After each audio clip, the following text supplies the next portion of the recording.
2 Kings 1. Moab rebelled against Israel after the death of Ahab. Ahaziah fell down through the lattice in his upper room that was in Samaria and was sick. So he sent messengers and said to them, "Go, inquire of Baal-zebub, the god of Ekron, whether I will recover of this sickness." But the Lord's angel said to Elijah the Tishbite, "Arise, go up to meet the messengers of the king of Samaria and tell them, is it because there is no God in Israel that you go to inquire of Baal-zebub, the god of Ekron? Now therefore the Lord says, you will not come down from the bed where you have gone up, but you will surely die." Then Elijah departed. The messengers returned to him, and he said to them, "Why is it that you have returned?" They said to him, "A man came up to meet us and said to us, 'Go, return to the king who sent you, and tell him, the Lord says, is it because there is no God in Israel that you send to inquire of Baal-zebub, the god of Ekron? Therefore you will not come down from the bed where you have gone up, but you will surely die." He said to them, "What kind of man was he who came up to meet you and told you these words?" They answered him, "He was a hairy man, and wearing a leather belt around his waist." He said, "It's Elijah the Tishbite." Then the king sent a captain of 50 with his 50 to him.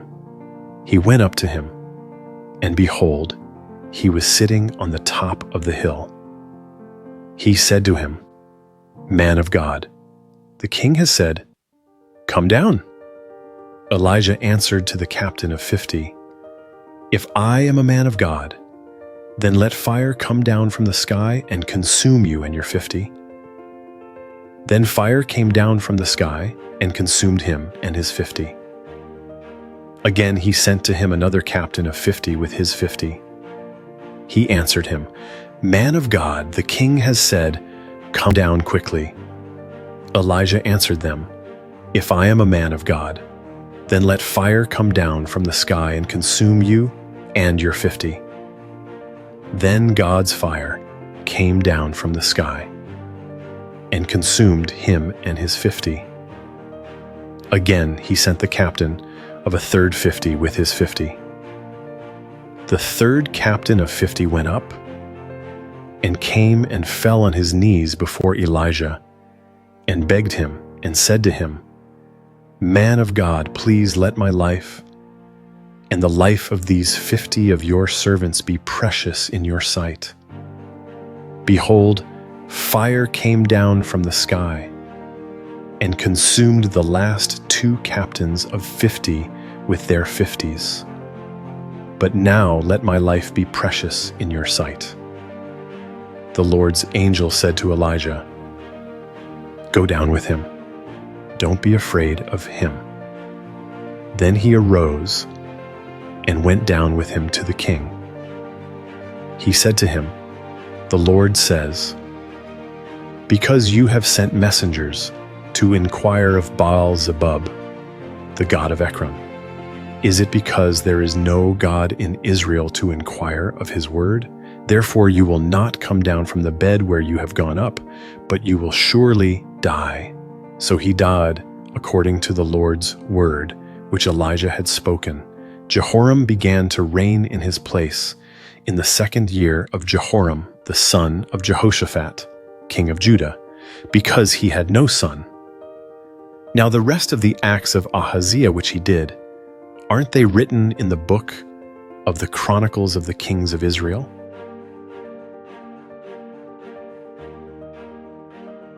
Second Kings 2. When the Lord was about to take Elijah up by a whirlwind into heaven, Elijah went with Elisha from Gilgal. Elijah said to Elisha, "Please wait here, for the Lord has sent me as far as Bethel." Elisha said, "As the Lord lives and as your soul lives, I will not leave you." So they went down to Bethel. The sons of the prophets who were at Bethel came out to Elisha and said to him, "Do you know that the Lord will take away your master from over you today?" He said, "Yes, I know it. Hold your peace." Elijah said to him, "Elisha, please wait here, for the Lord has sent me to Jericho." He said, "As the Lord lives, and as your soul lives, I will not leave you." So they came to Jericho. The sons of the prophets who were at Jericho came near to Elisha and said to him, "Do you know that the Lord will take away your master from over you today?" He answered, "Yes, I know it. Hold your peace." Elijah said to him, "Please wait here, for the Lord has sent me to the Jordan." He said, "As the Lord lives, and as your soul lives, I will not leave you." Then they both went on. 50 men of the sons of the prophets went and stood opposite them at a distance, and they both stood by the Jordan. Elijah took his mantle and rolled it up and struck the waters, and they were divided here and there, so that they both went over on dry ground. When they had gone over, Elijah said to Elisha, "Ask what I shall do for you before I am taken from you." Elisha said, "Please let a double portion of your spirit be on me." He said, "You have asked a hard thing. If you see me when I am taken from you, it will be so for you, but if not, it will not be so." As they continued on and talked, behold, a chariot of fire and horses of fire separated them, and Elijah went up by a whirlwind into heaven. Elisha saw it, and he cried, my father, the chariots of Israel and its horsemen." He saw him no more. Then he took hold of his own clothes and tore them in 2 pieces. He also took up Elijah's mantle that fell from him, and went back and stood by the bank of the Jordan. He took Elijah's mantle that fell from him, and struck the waters, and said, "Where is the Lord, the God of Elijah?" When he also had struck the waters, they were divided apart, and Elisha went over. When the sons of the prophets who were at Jericho facing him saw him, they said, "The spirit of Elijah rests on Elisha." They came to meet him and bowed themselves to the ground before him. They said to him, "See now, there are with your servants 50 strong men. Please let them go and seek your master. Perhaps the Lord's Spirit has taken him up and put him on some mountain or into some valley." He said, "Don't send them." When they urged him until he was ashamed, he said, "Send them." Therefore they sent 50 men, and they searched for 3 days, but didn't find him. They came back to him while he stayed at Jericho, and he said to them, "Didn't I tell you, don't go?" The men of the city said to Elisha, "Behold, please, the situation of this city is pleasant, as my Lord sees, but the water is bad and the land is barren." He said, "Bring me a new jar and put salt in it." Then they brought it to him. He went out to the spring of the waters and threw salt into it, and said, "The Lord says, I have healed these waters. There shall not be from there any more death or barren wasteland." So the waters were healed to this day, according to Elisha's word which he spoke. He went up from there to Bethel. As he was going up by the way, some youths came out of the city and mocked him, and said to him, "Go up, you baldy! Go up, you baldy!" He looked behind him and saw them, and cursed them in the Lord's name. Then 2 female bears came out of the woods and mauled 42 of those youths. He went from there to Mount Carmel, and from there he returned to Samaria.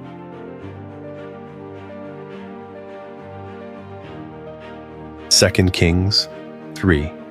Now Jehoram the son of Ahab began to reign over Israel in Samaria in the 18th year of Jehoshaphat, king of Judah, and reigned 12 years. He did that which was evil in the Lord's sight, but not like his father and like his mother, for he put away the pillar of Baal that his father had made. Nevertheless, he held to the sins of Jeroboam, the son of Nebat, with which he made Israel to sin. He didn't depart from them. Now Mesha, king of Moab, was a sheep breeder, and he supplied the king of Israel with 100,000 lambs and the wool of 100,000 rams. But when Ahab was dead, the king of Moab rebelled against the king of Israel. King Jehoram went out of Samaria at that time and mustered all Israel. He went and sent to Jehoshaphat, the king of Judah, saying, "The king of Moab has rebelled against me. Will you go with me against Moab to battle?" He said, "I will go up. I am as you are, my people as your people, my horses as your horse." Then he said, "Which way shall we go up?" Jehoram answered, "The way of the wilderness of Edom." So the king of Israel went with the king of Judah and the king of Edom, and they marched for 7 days along a circuitous route. There was no water for the army or for the animals that followed them. The king of Israel said, "Alas, for the Lord has called these 3 kings together to deliver them into the hand of Moab." But Jehoshaphat said, "Isn't there a prophet of the Lord here, that we may inquire of the Lord by him?" One of the king of Israel's servants answered, "Elisha, the son of Shaphat, who poured water on the hands of Elijah, is here." Jehoshaphat said, "The Lord's word is with him." So the king of Israel and Jehoshaphat and the king of Edom went down to him. Elisha said to the king of Israel, "What have I to do with you? Go to the prophets of your father and to the prophets of your mother." The king of Israel said to him, "No, for the Lord has called these 3 kings together to deliver them into the hand of Moab." Elisha said, "As the Lord of armies lives, before whom I stand surely, were it not that I respect the presence of Jehoshaphat the king of Judah, I would not look toward you nor see you. But now bring me a musician." When the musician played, the Lord's hand came on him. He said, "The Lord says, make this valley full of trenches. For the Lord says, you will not see wind, neither will you see rain. Yet that valley will be filled with water, and you will drink, both you and your livestock and your other animals. This is an easy thing in the Lord's sight. He will also deliver the Moabites into your hand.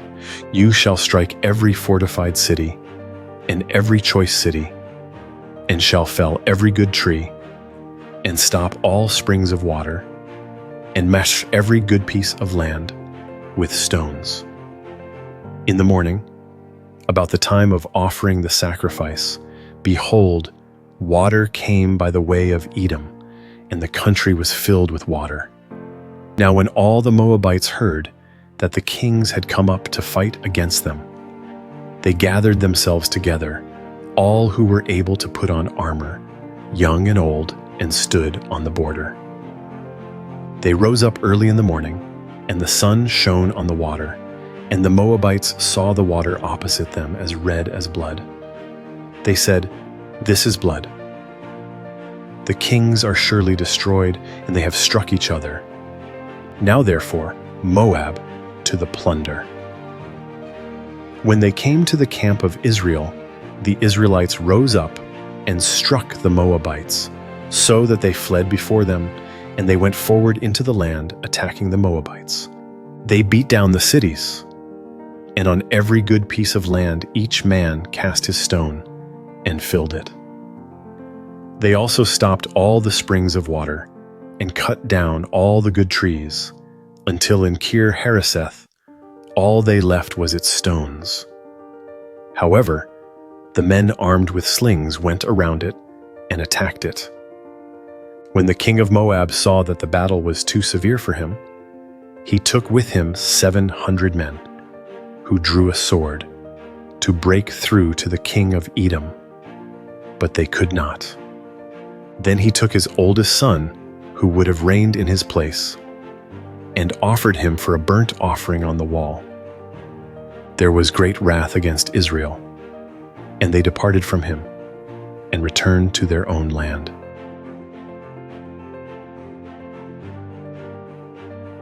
2 Kings 4.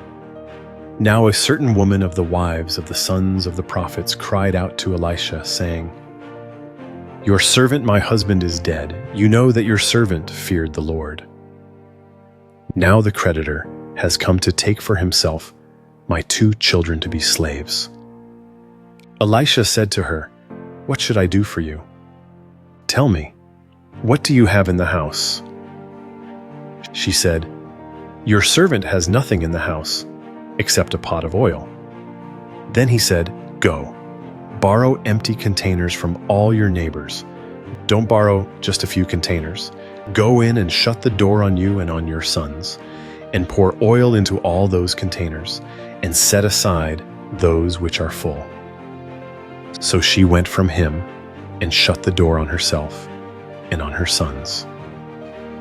They brought the containers to her, and she poured oil. When the containers were full, she said to her son, "Bring me another container." He said to her, "There isn't another container." Then the oil stopped flowing. Then she came and told the man of God. He said, "Go, sell the oil and pay your debt, and you and your sons live on the rest." One day Elisha went to Shunem, where there was a prominent woman, and she persuaded him to eat bread. So it was that as often as he passed by, he turned in there to eat bread. She said to her husband, "See now, I perceive that this is a holy man of God, who passes by us continually. Please, let's make a little room on the roof. Let's set a bed, a table, a chair, and a lamp stand for him there. When he comes to us, he can stay there." One day he came there, and he went to the room and lay there. He said to Gehazi his servant, "Call this Shunammite." When he had called her, she stood before him. He said to him, "Say now to her, Behold, you have cared for us with all this care. What is to be done for you? Would you like to be spoken for to the king or to the captain of the army?" She answered, "I dwell among my own people." He said, "What then is to be done for her?" Gehazi answered, "Most certainly she has no son, and her husband is old." He said, "Call her." When he had called her, she stood in the door. He said, "At this season next year you will embrace a son." She said, "No, my lord, you man of God, do not lie to your servant." The woman conceived and bore a son at that season when the time came around, as Elisha had said to her. When the child was grown, one day he went out to his father to the reapers. He said to his father, my head," he said to his servant, "Carry him to his mother." When he had taken him and brought him to his mother, he sat on her knees until noon and then died. She went up and laid him on the man of God's bed, and shut the door on him, and went out. She called to her husband and said, "Please send me one of the servants and one of the donkeys, that I may run to the man of God and come again." He said, "Why would you want to go to him today? It is not a new moon or a Sabbath." She said, "It's all right." Then she saddled a donkey and said to her servant, "Drive and go forward. Don't slow down for me unless I ask you to." So she went and came to the man of God to Mount Carmel. When the man of God saw her afar off, he said to Gehazi his servant, "Behold, there is the Shunammite. Please run now to meet her and ask her, 'Is it well with you? Is it well with your husband?'" "Is it well with your child?" She answered, "It is well." When she came to the man of God to the hill, she caught hold of his feet. Gehazi came near to thrust her away. But the man of God said, "Leave her alone, for her soul is troubled within her, and the Lord has hidden it from me and has not told me." Then she said, "Did I ask you for a son, my lord? Didn't I say, 'Do not deceive me'?" Then he said to Gehazi, "Tuck your cloak into your belt, take my staff in your hand, and go your way. If you meet any man, don't greet him, and if anyone greets you, don't answer him again. Then lay my staff on the child's face." The child's mother said, "As the Lord lives and as your soul lives, I will not leave you." So he arose and followed her. Gehazi went ahead of them and laid the staff on the child's face. But there was no voice and no hearing. Therefore he returned to meet him and told him, "The child has not awakened." When Elisha had come into the house, behold, the child was dead and lying on his bed. He went in, therefore, and shut the door on them both, and prayed to the Lord. He went up and lay on the child, and put his mouth on his mouth, and his eyes on his eyes, and his hands on his hands. He stretched himself on him, and the child's flesh grew warm. Then he returned, and walked in the house once back and forth, then went up and stretched himself out on him. Then the child sneezed 7 times, and the child opened his eyes. He called Gehazi and said, "Call this Shunammite." So he called her. When she had come in to him, he said, "Take up your son." Then she went in, fell at his feet, and bowed herself to the ground. Then she picked up her son and went out. Elisha came again to Gilgal. There was a famine in the land, and the sons of the prophets were sitting before him. And he said to his servant, "Get the large pot, and boil stew for the sons of the prophets." One went out into the field to gather herbs, and found a wild vine, and gathered a lap full of wild gourds from it, and came and cut them up into the pot of stew, for they didn't recognize them. So they poured out for the men to eat. As they were eating some of the stew, they cried out and said, "Man of God, there is death in the pot." And they could not eat it. But he said, "Then bring meal." He threw it into the pot, and he said, "Serve it to the people, that they may eat." And there was nothing harmful in the pot. A man from Baal Shalish came, and brought the man of God some bread of the first fruits, 20 loaves of barley, and fresh ears of grain in his sack. Elisha said, "Give to the people, that they may eat." His servant said, "What? Should I set this before 100 men?" But he said, "Give it to the people, that they may eat. For the Lord says, they will eat, and will have some left over." So he set it before them, and they ate, and had some left over according to the Lord's word.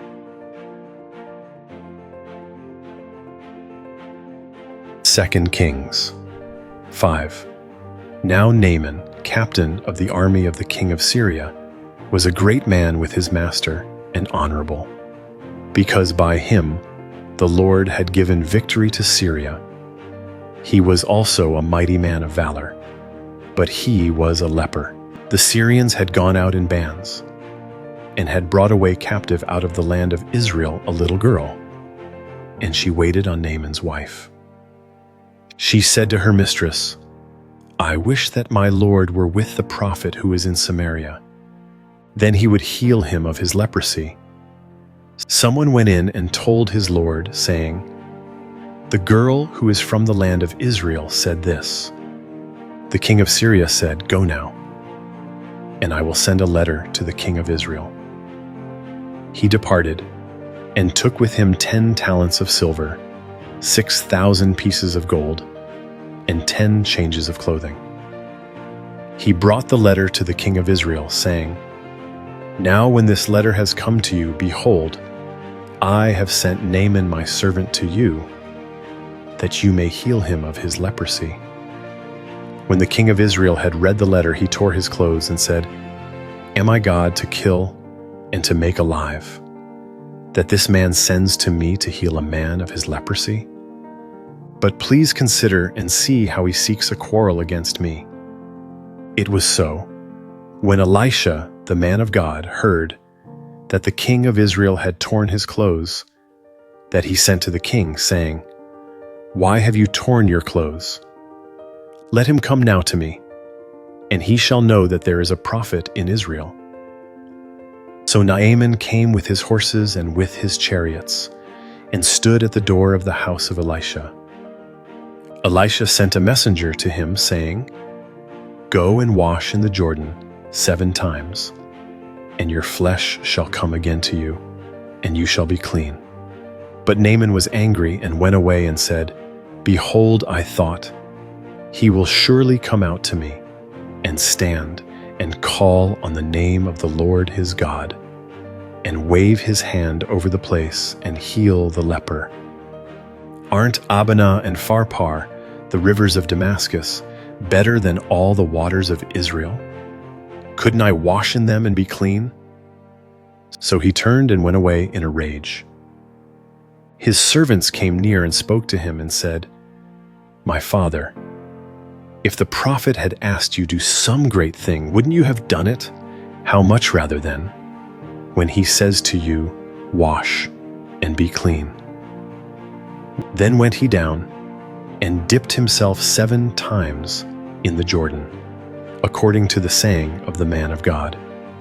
And his flesh was restored like the flesh of a little child, and he was clean. He returned to the man of God, he and all his company, and came and stood before him. And he said, "See now, I know that there is no God in all the earth but in Israel. Now therefore, please take a gift from your servant." But he said, "As the Lord lives, before whom I stand, I will receive none." He urged him to take it, but he refused. Naaman said, "If not, then please let 2 mules' load of earth be given to your servant. For your servant will from now on offer neither burnt offering nor sacrifice to other gods, but to the Lord. In this thing may the Lord pardon your servant, when my master goes into the house of Rimmon to worship there, and he leans on my hand, and I bow myself in the house of Rimmon. When I bow myself in the house of Rimmon, may the Lord pardon your servant in this thing." He said to him, "Go in peace." So he departed from him a little way. But Gehazi, the servant of Elisha, the man of God, said, "Behold, my master has spared this Naaman the Syrian, in not receiving at his hands that which he brought. As the Lord lives, I will run after him, and take something from him." So Gehazi followed after Naaman. When Naaman saw one running after him, he came down from the chariot to meet him, and said, "Is all well?" He said, "All is well. My master has sent me, saying, 'Behold, even now 2 young men of the sons of the prophets have come to me from the hill country of Ephraim. Please give them a talent of silver and 2 changes of clothing.' Naaman said, 'Be pleased to take 2 talents. He urged him also, and bound 2 talents of silver in 2 bags, with 2 changes of clothing, and laid them on 2 of his servants, and they carried them before him. When he came to the hill, he took them from their hand, and stored them in the house. Then he let the men go, and they departed. But he went in and stood before his master. Elisha said to him, 'Where did you come from, Gehazi?' He said, 'Your servant went nowhere.' He said to him, 'Didn't my heart go with you when the man turned from his chariot to meet you? Is it a time to receive money and to receive garments? and olive groves and vineyards, and sheep and cattle, and male servants and female servants? Therefore, the leprosy of Naaman will cling to you and to your offspring forever. He went out from his presence a leper, as white as snow.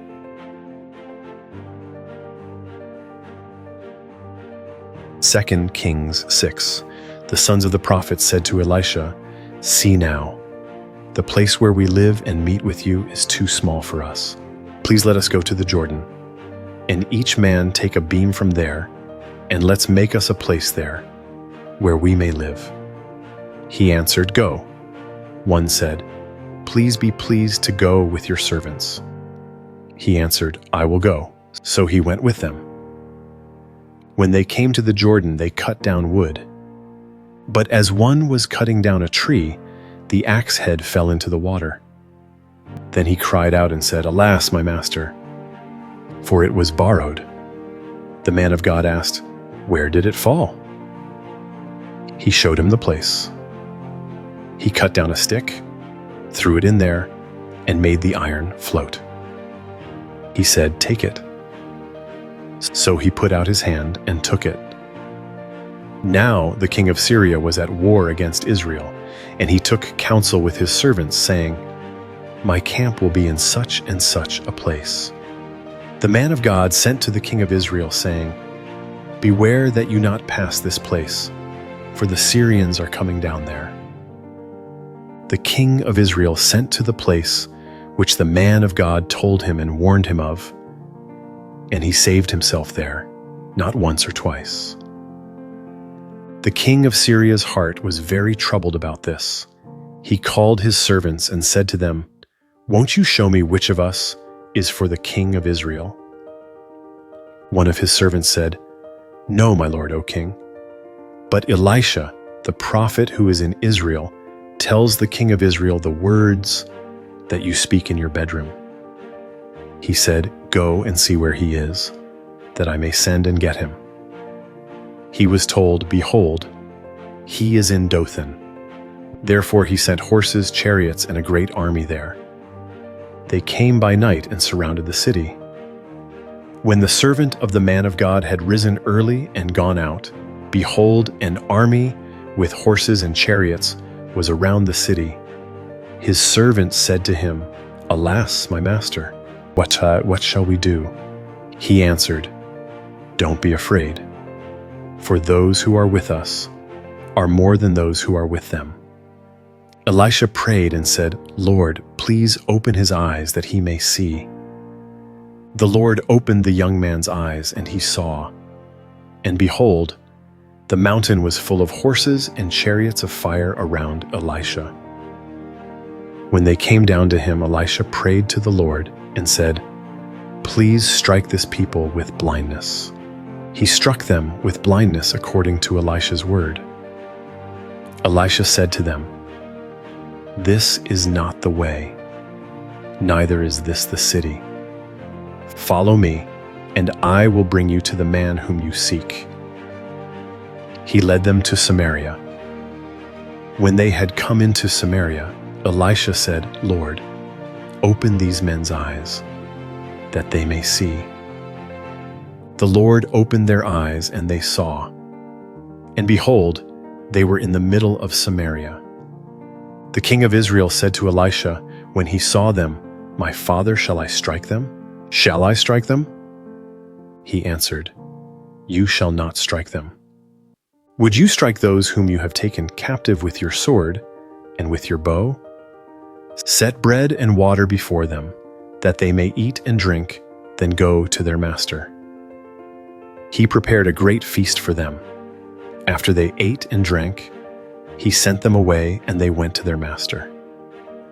So the bands of Syria stopped raiding the land of Israel. After this, Ben-Hadad, king of Syria, gathered all his army and went up and besieged Samaria.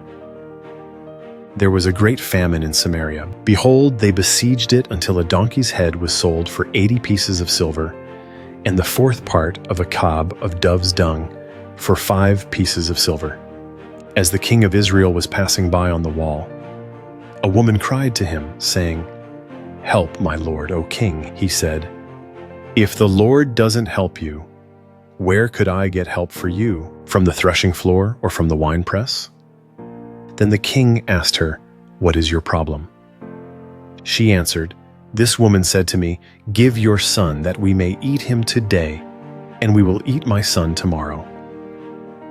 So we boiled my son and ate him, and I said to her on the next day, 'Give up your son that we may eat him.'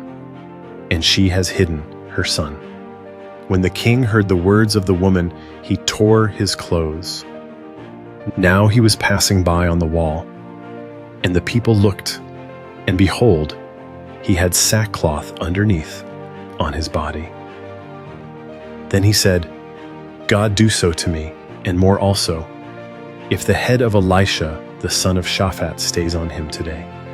But Elisha was sitting in his house, and the elders were sitting with him. Then the king sent a man from before him. But before the messenger came to him, he said to the elders, "Do you see how this son of a murderer has sent to take away my head? Behold, when the messenger comes, shut the door and hold the door shut against him. Isn't the sound of his master's feet behind him?" While he was still talking with them, behold, the messenger came down to him. Then he said, "Behold, this evil is from the Lord. Why should I wait for the Lord any longer?"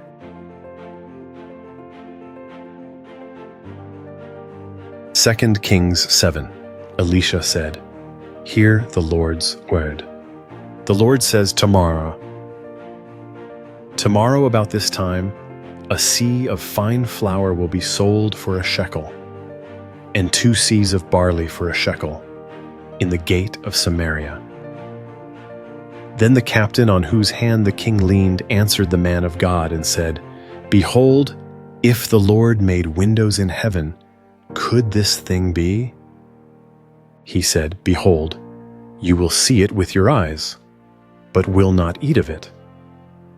Now there were 4 leprous men at the entrance of the gate. They said to one another, "Why do we sit here until we die? If we say, 'We will enter into the city,' then the famine is in the city, and we will die there. If we sit still here, we also die.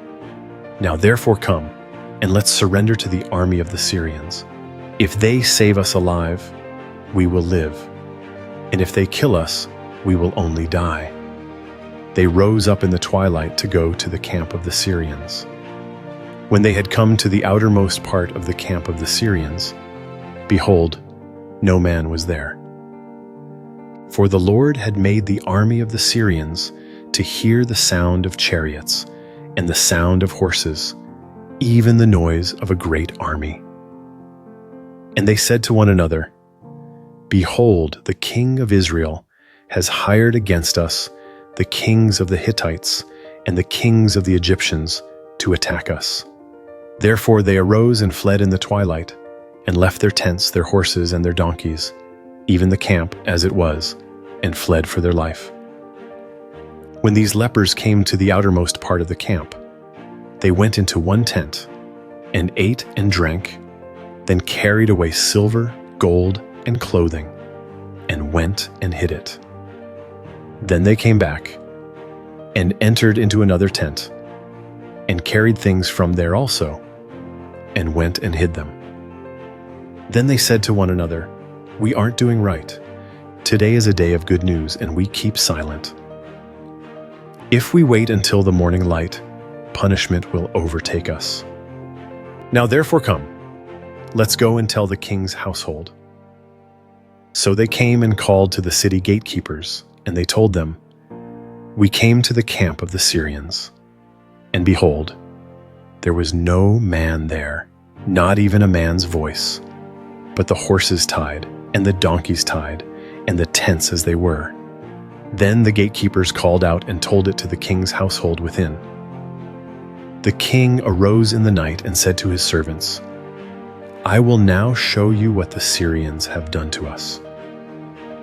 They know that we are hungry. Therefore they have gone out of the camp to hide themselves in the field, saying, when they come out of the city, we shall take them alive and get into the city. One of his servants answered, please let some people take 5 of the horses that remain, which are left in the city. Behold, they are like all the multitude of Israel, who are left in it. Behold, they are like all the multitude of Israel, who are consumed. Let's send and see. Therefore they took 2 chariots with horses. And the king sent them out to the Syrian army, saying, go and see. They went after them to the Jordan, and behold, all the path was full of garments and equipment which the Syrians had cast away in their haste. The messengers returned and told the king, the people went out and plundered the camp of the Syrians. So a seah of fine flour was sold for a shekel, and 2 measures of barley for a shekel, according to the Lord's word. The king had appointed the captain on whose hand he leaned to be in charge of the gate. And the people trampled over him in the gate. And he died, as the man of God had said, who spoke when the king came down to him. It happened as the man of God had spoken to the king, saying, 2 seahs of barley for a shekel, and a seah of fine flour for a shekel, shall be tomorrow, about this time in the gate of Samaria.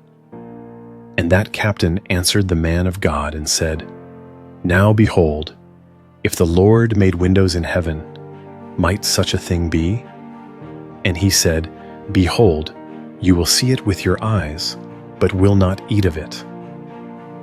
It happened like that to him, for the people trampled over him in the gate, and he died.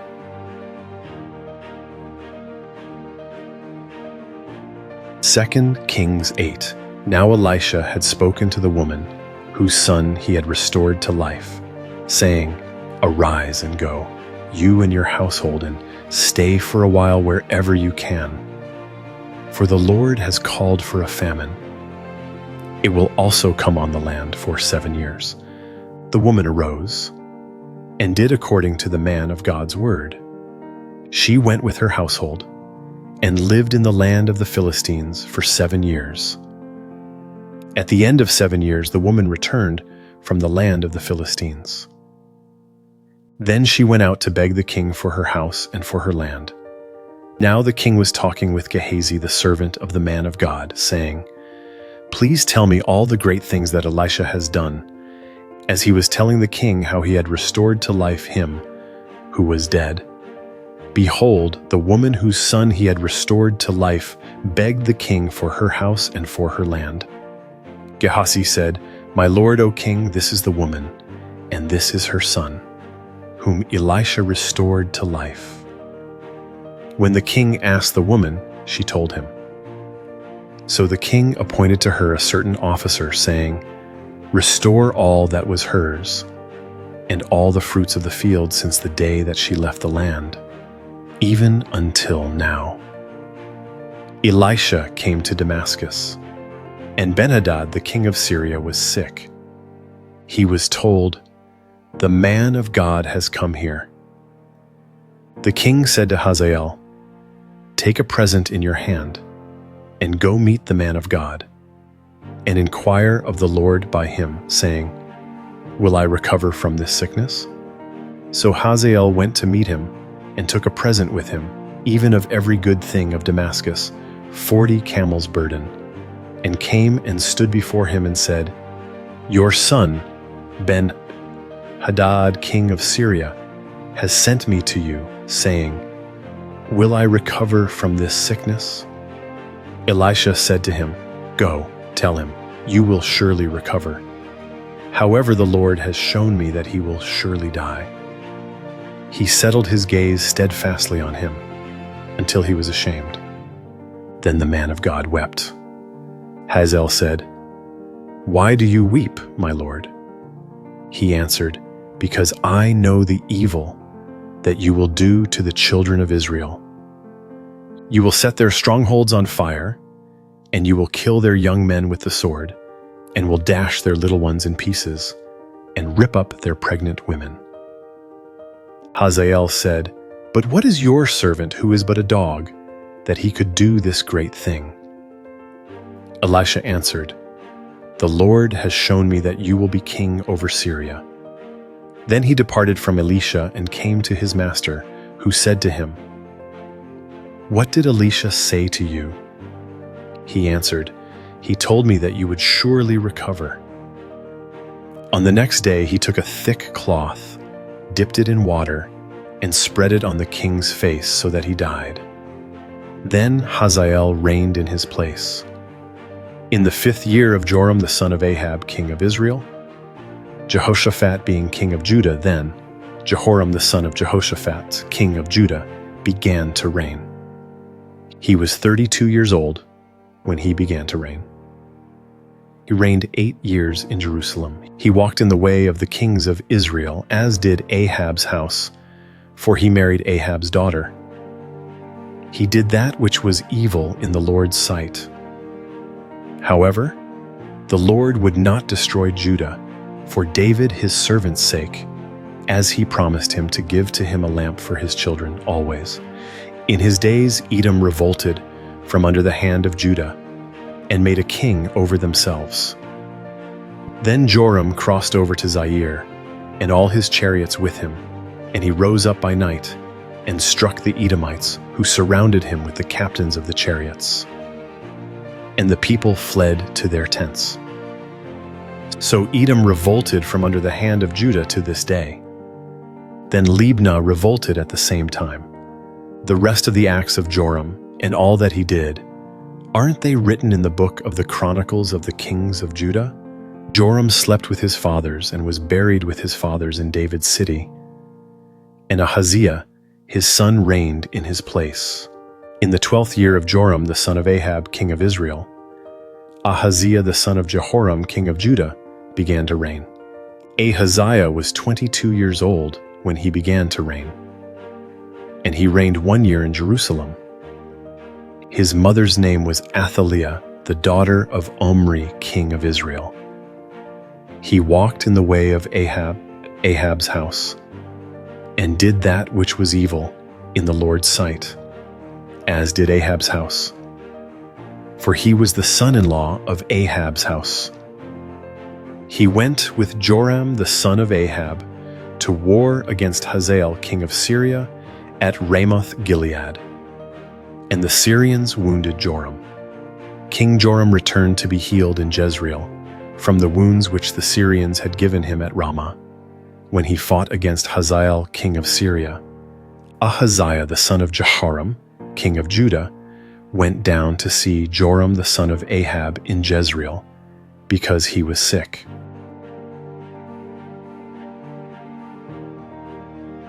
Second Kings chapter 9. Elisha the prophet called one of the sons of the prophets and said to him, "Put your belt on your waist, take this vial of oil in your hand, and go to Ramoth Gilead. When you come there, find Jehu the son of Jehoshaphat the son of Nimshi, and go in and make him rise up from among his brothers, and take him to an inner room. Then take the vial of oil and pour it on his head, and say, 'The Lord says, I have anointed you king over Israel.' Then open the door, flee, and don't wait." So the young man, the young prophet, went to Ramoth Gilead. When he came, behold, the captains of the army were sitting. Then he said, "I have a message for you, captain." Jehu said, "To which one of us?" He said, "To you, O captain." He arose and went into the house. Then he poured the oil on his head and said to him, "The Lord, the God of Israel, says, I have anointed you king over the people of the Lord, even over Israel. You must strike your master Ahab's house, that I may avenge the blood of my servants the prophets, and the blood of all the servants of the Lord, at the hand of Jezebel. For the whole house of Ahab will perish. I will cut off from Ahab everyone who urinates against a wall, both him who is shut up and him who is left at large in Israel. I will make Ahab's house like the house of Jeroboam, the son of Nebat, and like the house of Baasha, the son of Ahijah. The dogs will eat Jezebel on the plot of ground of Jezreel, and there shall be no one to bury her. Then he opened the door and fled. When Jehu came out to the servants of his lord, and one said to him, Is all well? Why did this madman come to you? He said to them, You know the man and how he talks. They said, That is a lie. Tell us now. He said to me, The Lord says, I have anointed you king over Israel. Then they hurried, and each man took his cloak and put it under him on the top of the stairs, and blew the trumpet, saying, Jehu is king. So Jehu the son of Jehoshaphat the son of Nimshi conspired against Joram. Now Joram was defending Ramoth-Gilead, he and all Israel, because of Hazael king of Syria, but King Joram had returned to be healed in Jezreel of the wounds which the Syrians had given him when he fought with Hazael king of Syria. Jehu said, If this is your thinking, then let no one escape and go out of the city to go to tell it in Jezreel. So Jehu rode in a chariot and went to Jezreel, for Joram lay there. Ahaziah king of Judah had come down to see Joram. Now the watchman was standing on the tower in Jezreel, and he spied the company of Jehu as he came, and said, I see a company. Joram said, Take a horseman and send to meet them, and let him say, Is it peace? So one went on horseback to meet him, and said, The king says, Is it peace? Jehu said, What do you have to do with peace? Fall in behind me. The watchman said, The messenger came to them, but he isn't coming back. Then he sent out a second on horseback, who came to them and said, The king says, Is it peace? Jehu answered, What do you have to do with peace? Fall in behind me. The watchman said, He came to them and isn't coming back. The driving is like the driving of Jehu the son of Nimshi, for he drives furiously. Joram said, Get ready. They got his chariot ready. Then Joram king of Israel and Ahaziah king of Judah went out, each in his chariot. And they went out to meet Jehu, and found him on Naboth, the Jezreelites' land. When Joram saw Jehu, he said, Is it peace, Jehu? He answered, What peace? So long as the prostitution of your mother Jezebel and her witchcraft abound? Joram turned his hands and fled, and said to Ahaziah, This is treason, Ahaziah. Jehu drew his bow with his full strength, and struck Joram between his arms. And the arrow went out at his heart, and he sunk down in his chariot. Then Jehu said to Bidkar his captain, Pick him up, and throw him in the plot of the field of Naboth the Jezreelite. For remember how, when you and I rode together after Ahab his father, the Lord laid this burden on him. Surely I have seen yesterday the blood of Naboth and the blood of his sons, says the Lord, and I will repay you in this plot of ground, says the Lord. Now therefore take and cast him onto the plot of ground, according to the Lord's word. But when Ahaziah the king of Judah saw this, he fled by the way of the garden house. Jehu followed after him and said, Strike him also in the chariot. They struck him at the ascent of Gur, which is by Iblim. He fled to Megiddo and died there. His servants carried him in a chariot to Jerusalem and buried him in his tomb with his fathers in David's city. In the 11th year of Joram the son of Ahab, Ahaziah began to reign over Judah. When Jehu had come to Jezreel, Jezebel heard of it, and she painted her eyes and adorned her head and looked out at the window. As Jehu entered in at the gate, she said, Do you come in peace, Zimri? you murderer of your master?" He lifted up his face to the window and said, "Who is on my side?" "Who?" 2 or 3 eunuchs looked out at him. He said, "Throw her down." So they threw her down, and some of her blood was sprinkled on the wall and on the horses. Then he trampled her underfoot. When he had come in, he ate and drank, and then he said, "See now to this cursed woman, and bury her, for she is a king's daughter." They went to bury her, but they found no more of her than the skull, the feet, and the palms of her hands. Therefore they came back and told him. He said, "This is the Lord's word, which he spoke by his servant Elijah the Tishbite, saying, The dogs will eat the flesh of Jezebel on the plot of Jezreel, and the body of Jezebel will be as dung on the surface of the field on Jezreel's land, so that they won't say, 'This is Jezebel.'"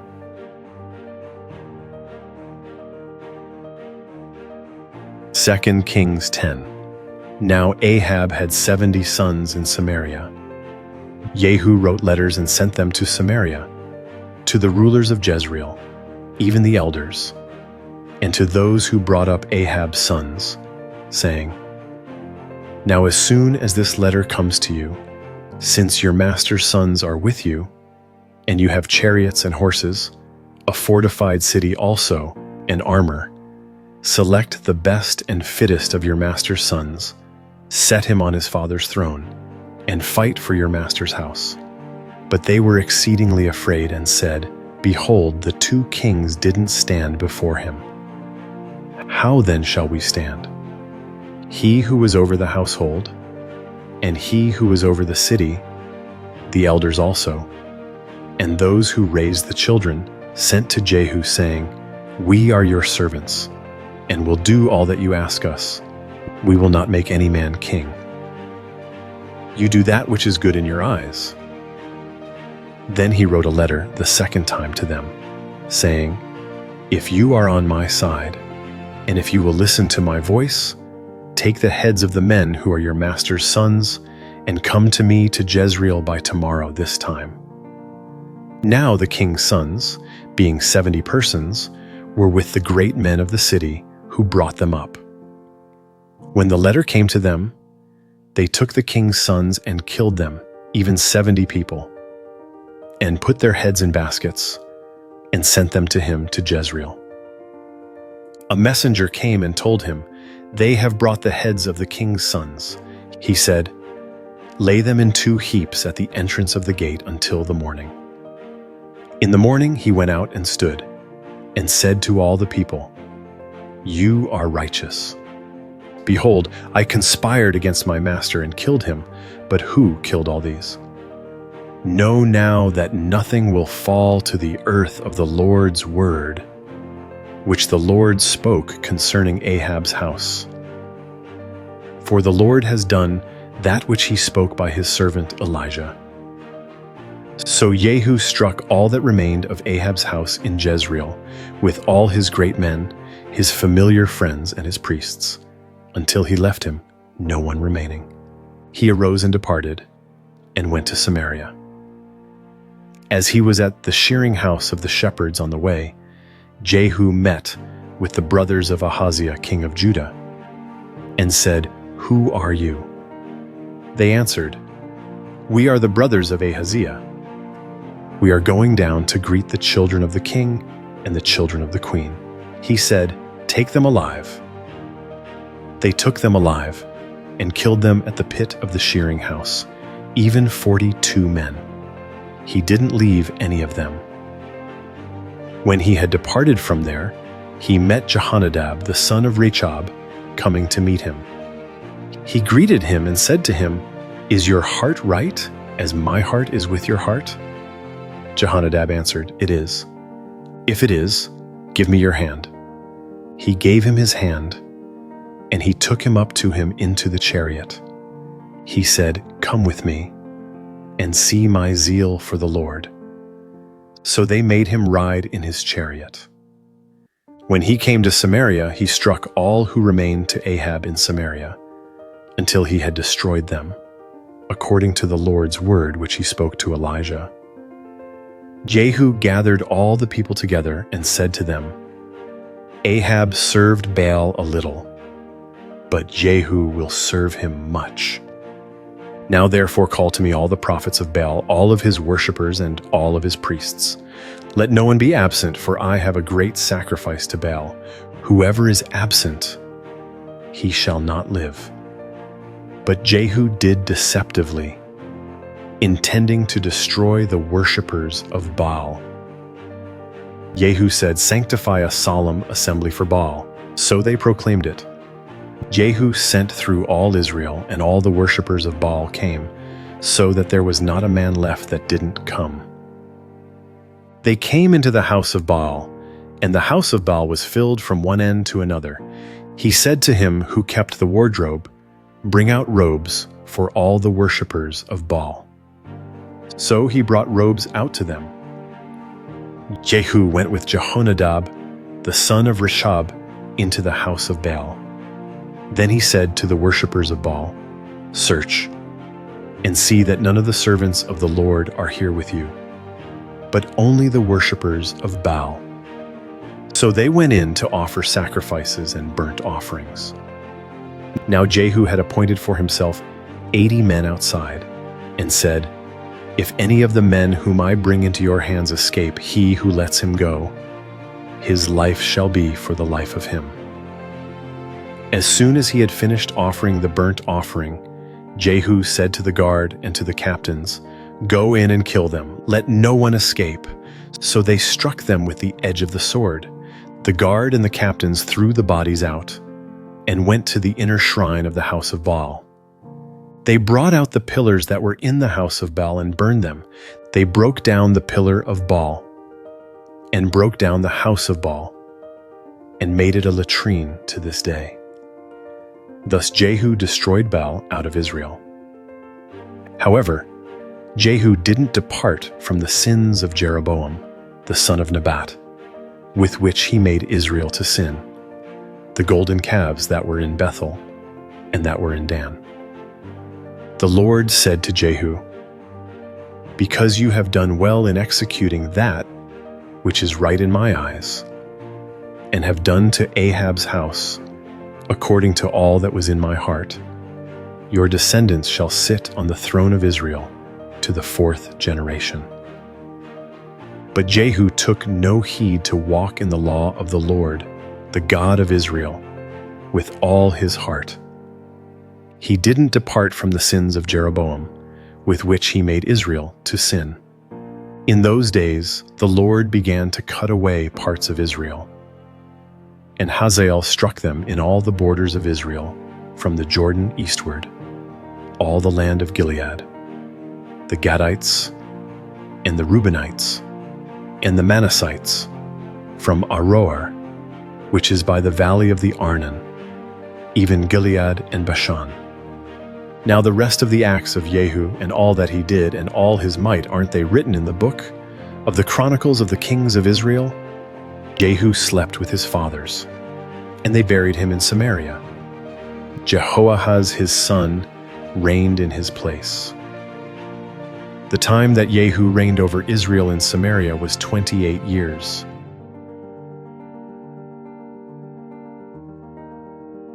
Second Kings 11. Now when Athaliah the mother of Ahaziah saw that her son was dead, she arose and destroyed all the royal offspring.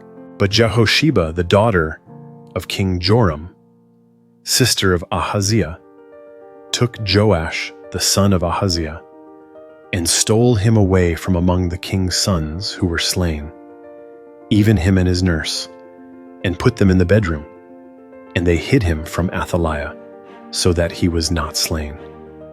He was with her hidden in the Lord's house 6 years, while Athaliah reigned over the land. In the 7th year, Jehoiada sent and fetched the captains over hundreds of the Caritas and of the guard, and brought them to him into the Lord's house. And he made a covenant with them, and made a covenant with them in the Lord's house, and showed them the king's son. He commanded them, saying, "This is what you must do. A third of you who come in on the Sabbath shall be keepers of the watch of the king's house. A third of you shall be at the gate Sur, and a third of you at the gate behind the guard. So you shall keep the watch of the house and be a barrier. The 2 companies of you, even all who go out on the Sabbath, shall keep the watch of the Lord's house around the king. You shall surround the king, every man with his weapons in his hand, and he who comes within the ranks, let him be slain. Be with the king when he goes out, and when he comes in." The captains over hundreds did according to all that Jehoiada the priest commanded, and they each took his men, those who were to come in on the Sabbath, with those who were to go out on the Sabbath, and came to Jehoiada the priest. The priest delivered to the captains over hundreds the spears and shields that had been King David's, which were in the Lord's house. The guard stood, every man with his weapons in his hand, from the right side of the house to the left side of the house, along by the altar and the house, around the king. Then he brought out the king's son and put the crown on him, and gave him the covenant, and they made him king and anointed him. And they clapped their hands and said, "Long live the king." When Athaliah heard the noise of the guard and of the people, she came to the people into the Lord's house. And she looked, and behold, the king stood by the pillar, as the tradition was, with the captains and the trumpets by the king. And all the people of the land rejoiced, and blew trumpets. Then Athaliah tore her clothes and cried, "Treason! Treason!" Jehoiada the priest commanded the captains of hundreds who were set over the army, and said to them, "Bring her out between the ranks. Kill anyone who follows her with the sword." For the priest said, "Don't let her be slain in the Lord's house." So they seized her, and she went by the way of the horses' entry to the king's house, and she was slain there. Jehoiada made a covenant between the Lord and the king and the people, that they should be the Lord's people, also between the king and the people. All the people of the land went to the house of Baal and broke it down. They broke his altars and his images in pieces thoroughly, and killed Mattan the priest of Baal before the altars. The priest appointed officers over the Lord's house. He took the captains over hundreds, and the Carites and the guard, and all the people of the land, and they brought down the king from the Lord's house, and came by the way of the gate of the guard to the king's house. He sat on the throne of the kings. So all the people of the land rejoiced, and the city was quiet. They had slain Athaliah with the sword at the king's house. Jehoash was 7 years old when he began to reign.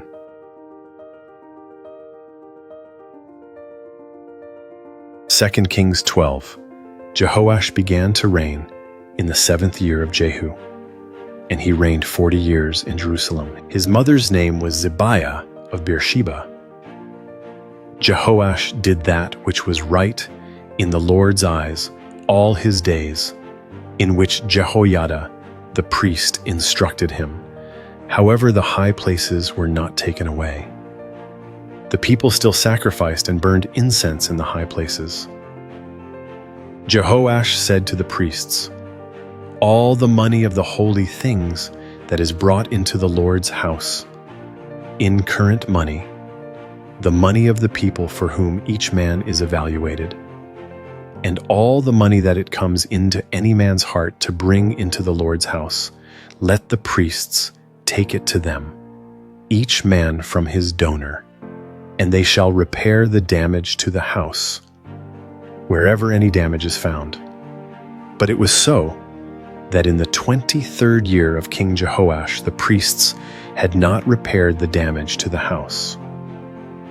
Then King Jehoash called for Jehoiada the priest, and for the other priests, and said to them, "Why aren't you repairing the damage to the house?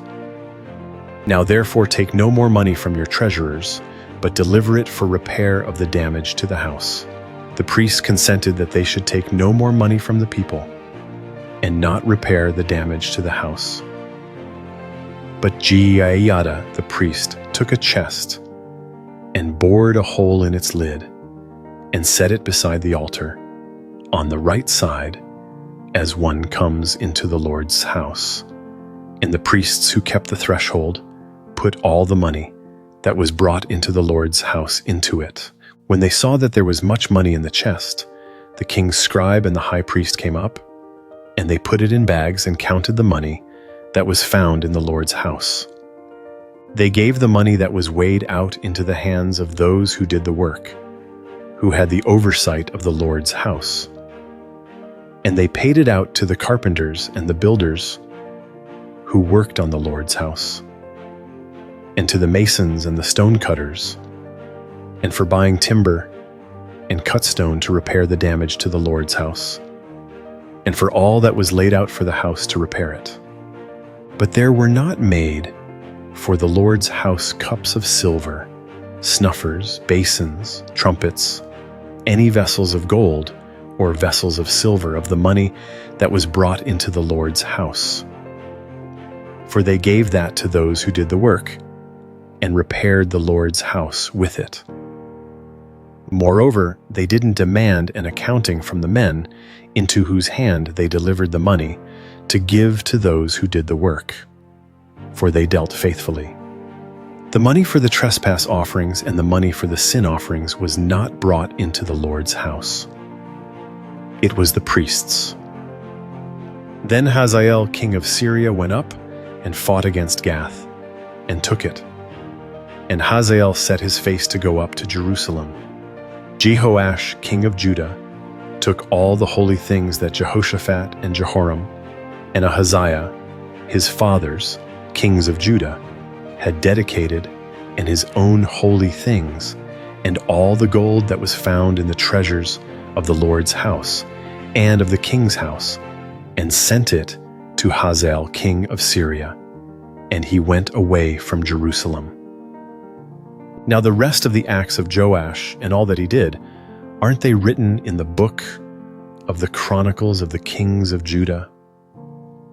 His servants arose and made a conspiracy, and struck Joash at the house of Millo, on the way that goes down to Silla.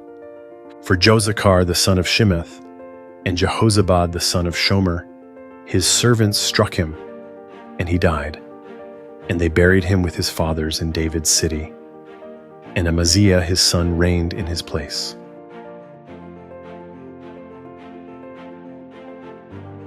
Second Kings 13. In the 23rd year of Joash the son of Ahaziah, king of Judah, Jehoahaz the son of Jehu began to reign over Israel in Samaria for 17 years. He did that which was evil in the Lord's sight, and followed the sins of Jeroboam the son of Nebat, with which he made Israel to sin. He didn't depart from it. The Lord's anger burned against Israel, and he delivered them into the hand of Hazael king of Syria, and into the hand of Ben-Hadad the son of Hazael continually. Jehoahaz begged the Lord, and the Lord listened to him, for he saw the oppression of Israel, how the king of Syria oppressed them. The Lord gave Israel a savior, so that they went out from under the hand of the Syrians, and the children of Israel lived in their tents as before. Nevertheless, they didn't depart from the sins of the house of Jeroboam, with which he made Israel to sin, but walked in them. And the Asherah also remained in Samaria. For he didn't leave to Jehoahaz of the people any more than 50 horsemen, and 10 chariots, and 10,000 footmen. For the king of Syria destroyed them, and made them like the dust in threshing. Now the rest of the acts of Jehoahaz, and all that he did, and his might, aren't they written in the book of the Chronicles of the Kings of Israel? Jehoahaz slept with his fathers, and they buried him in Samaria. And Joash his son reigned in his place. In the 37th year of Joash king of Judah, Jehoash the son of Jehoahaz began to reign over Israel in Samaria for 16 years. He did that which was evil in the Lord's sight. He didn't depart from all the sins of Jeroboam, the son of Nebat, with which he made Israel to sin, but he walked in them. Now the rest of the acts of Joash and all that he did, and his might with which he fought against Amaziah, king of Judah, aren't they written in the book of the Chronicles of the Kings of Israel? Joash slept with his fathers, and Jeroboam sat on his throne. Joash was buried in Samaria with the kings of Israel. Now Elisha became sick with the illness of which he died, and Joash the king of Israel came down to him and wept over him and said, my father, the chariots of Israel and its horsemen." Elisha said to him, "Take bow and arrows." And he took bow and arrows for himself. He said to the king of Israel, "Put your hand on the bow," and he put his hand on it. Elisha laid his hands on the king's hands. He said, "Open the window eastward," and he opened it. Then Elisha said, "Shoot," and he shot. He said, "The Lord's arrow of victory, even the arrow of victory over Syria. For you will strike the Syrians in Aphek until you have consumed them." He said, "Take the arrows," and he took them. He said to the king of Israel, "Strike the ground," and he struck 3 times and stopped. The man of God was angry with him and said, "You should have struck 5 or 6 times. Then you would have struck Syria until you had consumed it. But now you will strike Syria just 3 times." Elisha died, and they buried him. Now the bands of the Moabites invaded the land at the coming in of the year. As they were burying a man, behold, they saw a band of raiders, and they threw the man into Elisha's tomb. As soon as the man touched Elisha's bones, he revived and stood up on his feet. Hazael king of Syria oppressed Israel all the days of Jehoahaz. But the Lord was gracious to them and had compassion on them and favored them because of his covenant with Abraham, Isaac, and Jacob, and would not destroy them, and he didn't cast them from his presence as yet.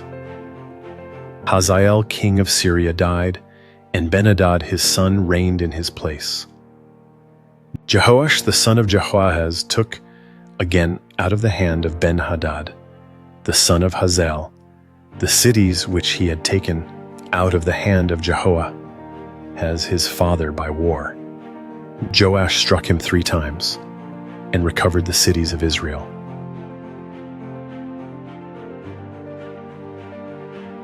2 Kings 14. In the 2nd year of Joash, son of Joahaz, king of Israel, Amaziah, the son of Joash, king of Judah, began to reign. He was 25 years old when he began to reign, and he reigned 29 years in Jerusalem. His mother's name was Jehoaddan of Jerusalem. He did that which was right in the Lord's eyes, yet not like David his father. He did according to all that Joash his father had done. However, the high places were not taken away. The people still sacrificed and burned incense in the high places. As soon as the kingdom was established in his hand, he killed his servants who had slain the king his father. But the children of the murderers he didn't put to death, according to that which is written in the book of the law of Moses, as the Lord commanded, saying, "The fathers shall not be put to death for the children, nor the children be put to death for the fathers, but every man shall die for his own sin." He killed 10,000 Edomites in the Valley of Salt, and took Selah by war, and called its name Joktheel to this day. Then Amaziah sent messengers to Jehoash, the son of Jehoahaz, son of Jehu, king of Israel, saying, "Come, let's look one another in the face." Jehoash the king of Israel sent to Amaziah king of Judah, saying, "The thistle that was in Lebanon sent to the cedar that was in Lebanon, saying, 'Give your daughter to my son as wife.' Then a wild animal that was in Lebanon passed by and trampled down the thistle. You have indeed struck Edom, and your heart has lifted you up. Enjoy the glory of it and stay at home. For why should you meddle to your harm that you fall, even you and Judah with you?" But Amaziah would not listen. So Jehoash king of Israel went up. And he and Amaziah king of Judah looked one another in the face at Beth-Shemesh, which belongs to Judah. Judah was defeated by Israel, and each man fled to his tent. Jehoash king of Israel took Amaziah king of Judah, the son of Jehoash the son of Ahaziah, at Beth-Shemesh, and came to Jerusalem. Then broke down the wall of Jerusalem from the gate of Ephraim to the corner gate, 400 cubits. He took all the gold and silver and all the vessels that were found in the Lord's house and in the treasures of the king's house, the hostages also, and returned to Samaria.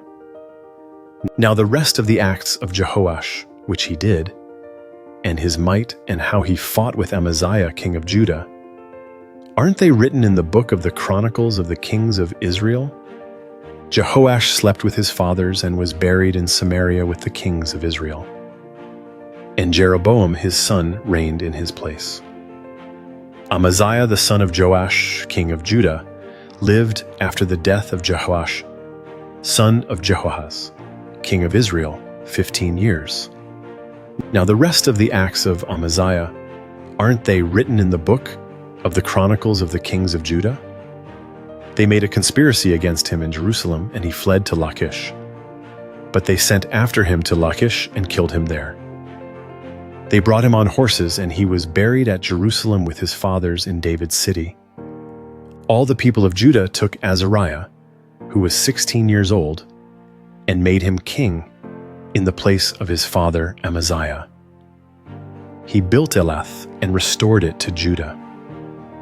After that the king slept with his fathers.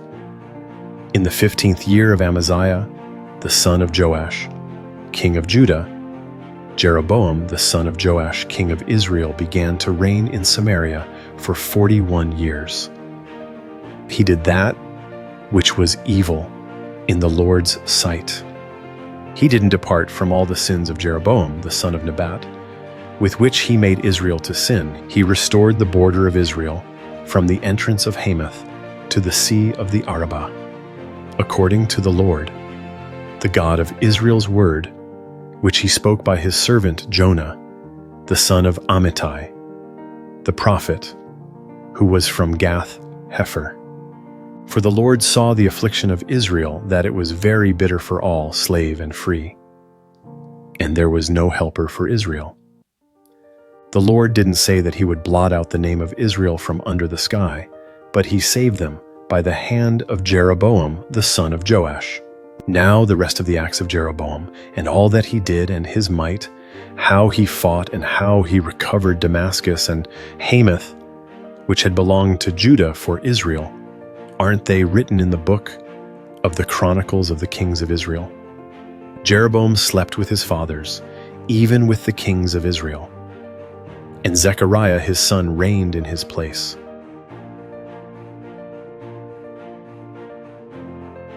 2 Kings 15. In the 27th year of Jeroboam king of Israel, Azariah son of Amaziah, king of Judah, began to reign. He was 16 years old when he began to reign, and he reigned 52 years in Jerusalem. His mother's name was Jecholiah of Jerusalem. He did that which was right in the Lord's eyes, according to all that his father Amaziah had done. However, the high places were not taken away.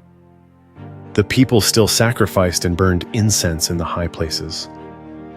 The Lord struck the king, so that he was a leper to the day of his death, and lived in a separate house. Jotham, the king's son, was over the household, judging the people of the land. Now the rest of the acts of Azariah and all that he did, aren't they written in the book of the Chronicles of the Kings of Judah?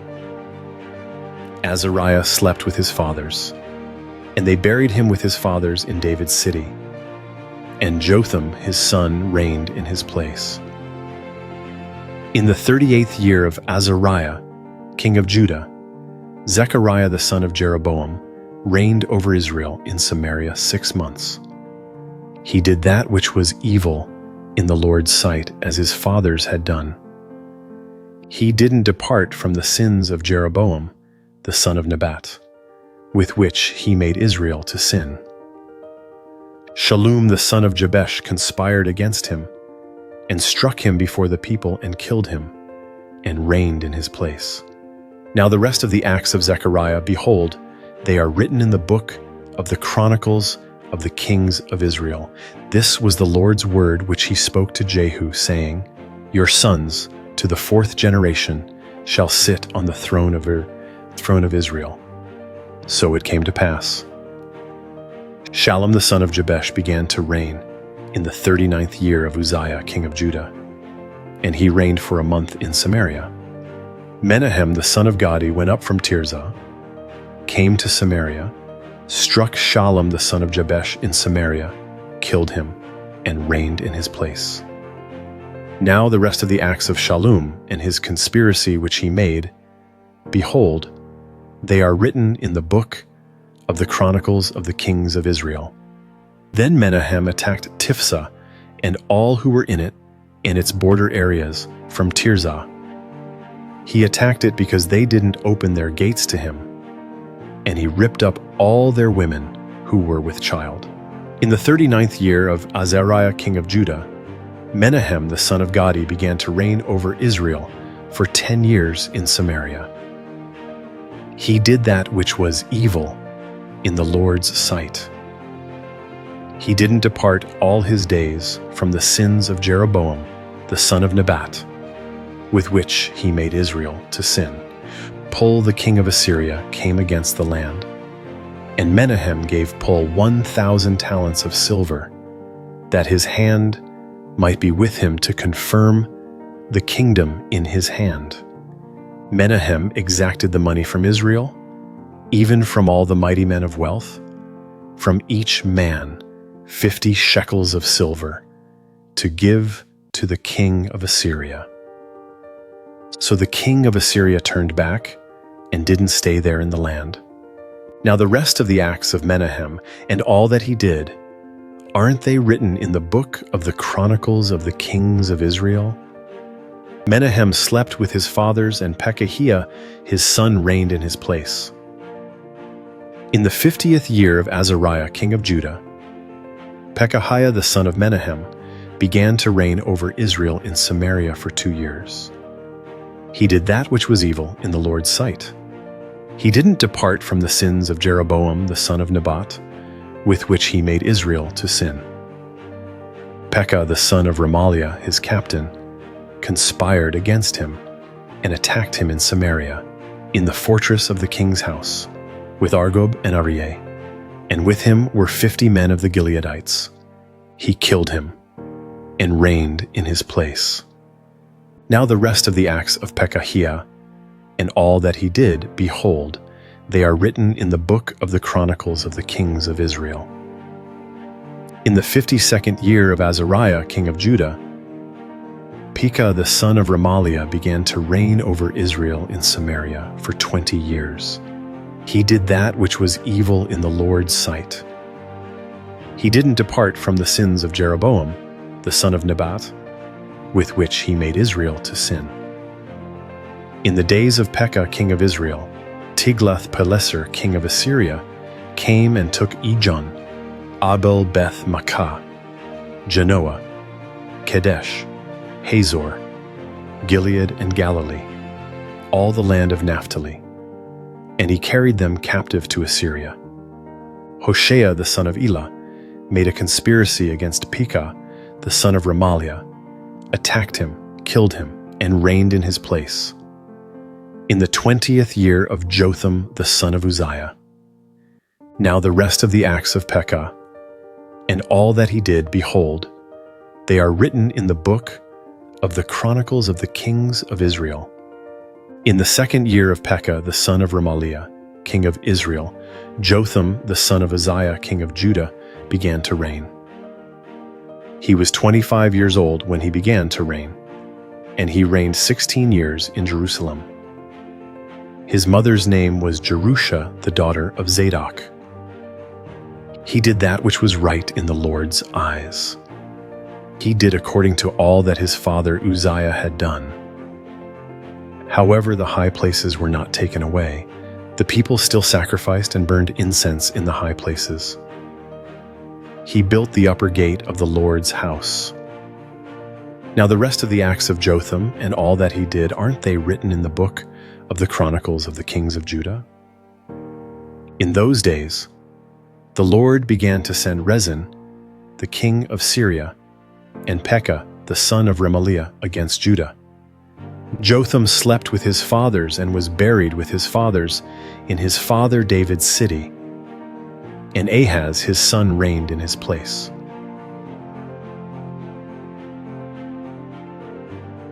Second Kings 16.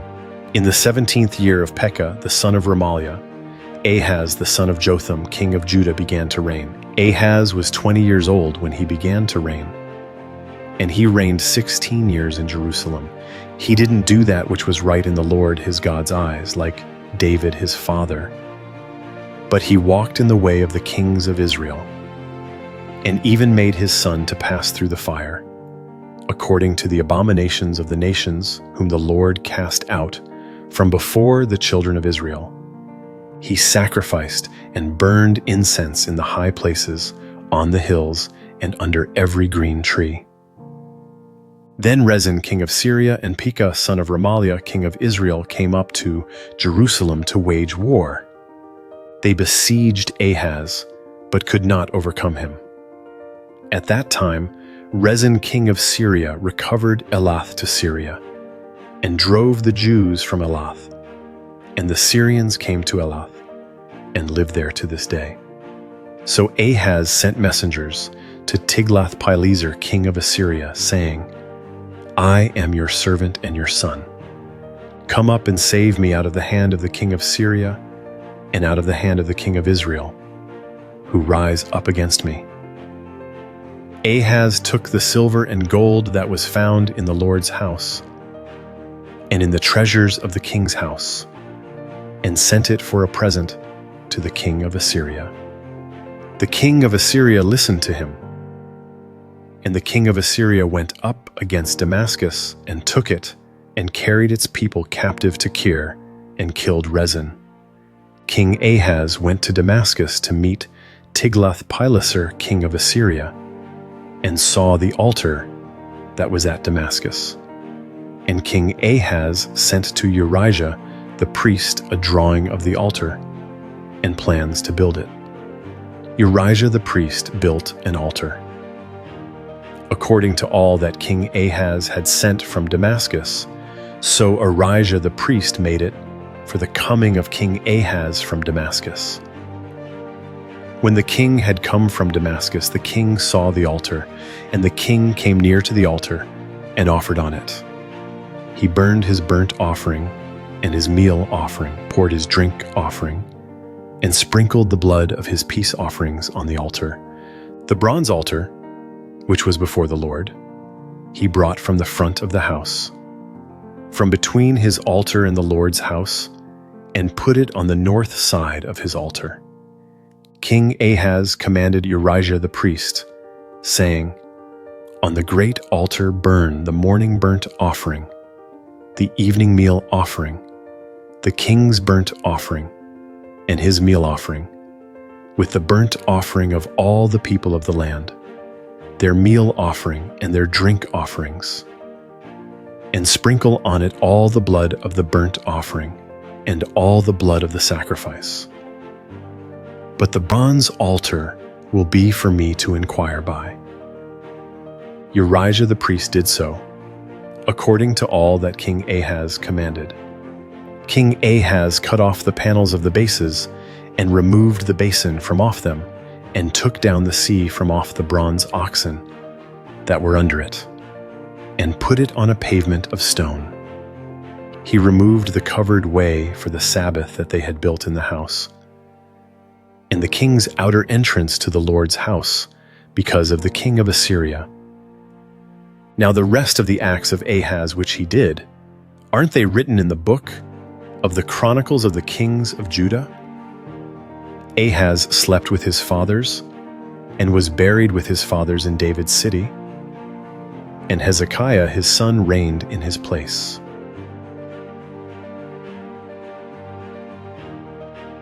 Second Kings 17. In the 12th year of Ahaz king of Judah, Hoshea the son of Elah began to reign in Samaria over Israel for 9 years. He did that which was evil in the Lord's sight, yet not as the kings of Israel who were before him. Shalmaneser king of Assyria came up against him, and Hoshea became his servant and brought him tribute. The king of Assyria discovered a conspiracy in Hoshea, for he had sent messengers to So king of Egypt, and offered no tribute to the king of Assyria, as he had done year by year. Therefore the king of Assyria seized him and bound him in prison. Then the king of Assyria came up throughout all the land, went up to Samaria, and besieged it 3 years. In the 9th year of Hoshea the king of Assyria took Samaria and carried Israel away to Assyria, and placed them in Halah, and on the Habor, the river of Gozan, and in the cities of the Medes.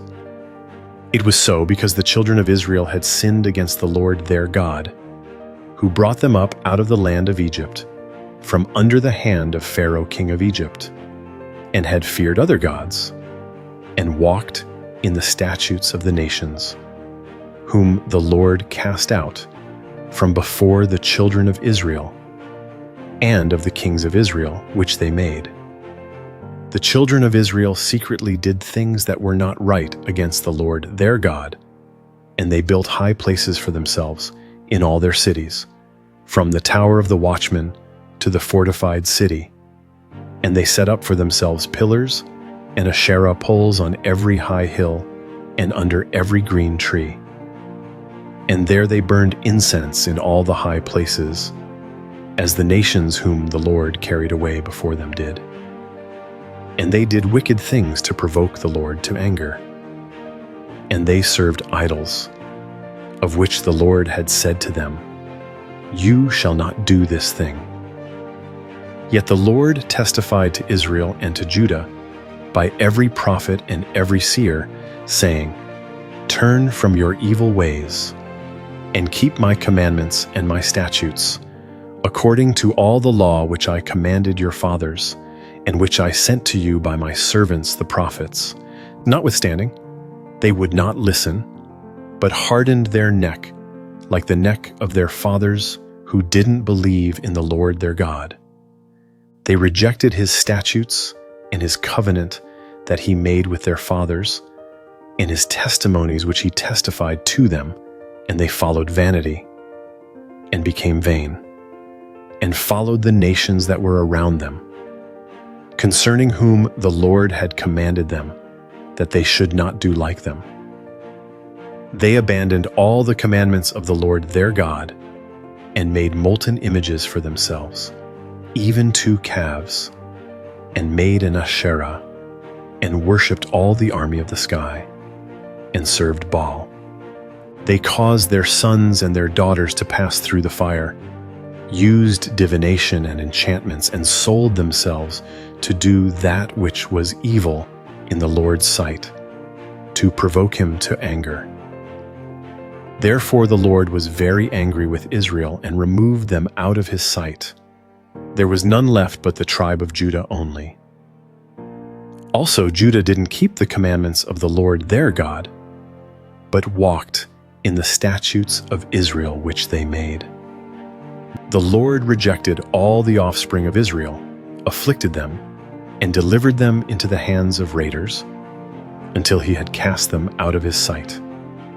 For he tore Israel from David's house, And they made Jeroboam the son of Nebat king. And Jeroboam drove Israel from following the Lord, and made them sin a great sin. The children of Israel walked in all the sins of Jeroboam, which he did. They didn't depart from them until the Lord removed Israel out of his sight, as he said by all his servants, the prophets. So Israel was carried away out of their own land to Assyria to this day. The king of Assyria brought people from Babylon, from Cutha, from Ava, and from Hamath and Sepharvaim, and placed them in the cities of Samaria instead of the children of Israel. And they possessed Samaria and lived in its cities. So it was, at the beginning of their dwelling there, that they didn't fear the Lord. Therefore the Lord sent lions among them, which killed some of them. Therefore they spoke to the king of Assyria, saying, "The nations which you have carried away and placed in the cities of Samaria don't know the law of the God of the land. Therefore he has sent lions among them. And behold, they kill them, because they don't know the law of the God of the land." Then the king of Assyria commanded, saying, "Carry there one of the priests whom you brought from there, and let him go and dwell there, and let him teach them the law of the God of the land." So one of the priests whom they had carried away from Samaria came and lived in Bethel, and taught them how they should fear the Lord. However, every nation made gods of their own, and put them in the houses of the high places which the Samaritans had made, every nation in their cities in which they lived. The men of Babylon made Succoth-Benoth, and the men of Cuth made Nergal, and the men of Hamath made Ashima, and the Avites made Nibaz and Tartak, and the Sepharvites burned their children in the fire to Adramelech and Anamelech, the gods of Sepharvaim. So they feared the Lord, and also made from among themselves priests of the high places for themselves, who sacrificed for them in the houses of the high places. They feared the Lord, and also served their own gods, after the ways of the nations from among whom they had been carried away. To this day they do what they did before.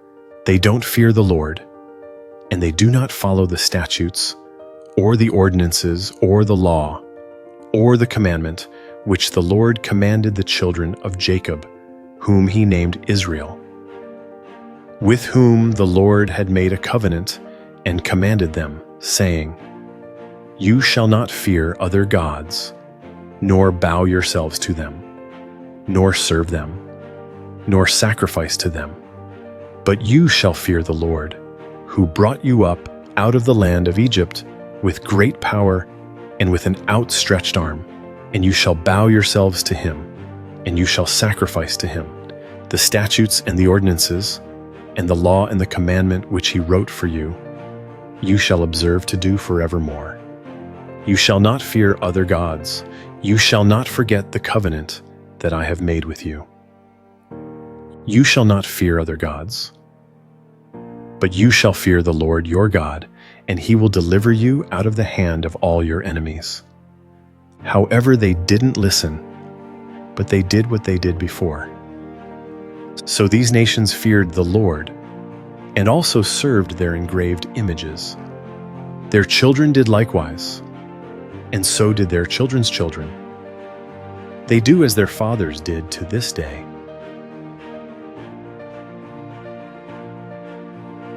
2 Kings 18. Now in the 3rd year of Hoshea, son of Elah, king of Israel, Hezekiah the son of Ahaz, king of Judah, began to reign. He was 25 years old when he began to reign, and he reigned 29 years in Jerusalem. His mother's name was Abi, the daughter of Zechariah. He did that which was right in the Lord's eyes, according to all that David his father had done. He removed the high places, broke the pillars, and cut down the Asherah, he also broke in pieces the bronze serpent that Moses had made. Because in those days the children of Israel burned incense to it, and he called it Nehushtan. He trusted in the Lord, the God of Israel, so that after him was no one like him among all the kings of Judah, nor among them that were before him. For he joined with the Lord. He didn't depart from following him, but kept his commandments, which the Lord commanded Moses. The Lord was with him. Wherever he went, he prospered. He rebelled against the king of Assyria and didn't serve him. He struck the Philistines to Gaza and its borders, from the tower of the watchman to the fortified city.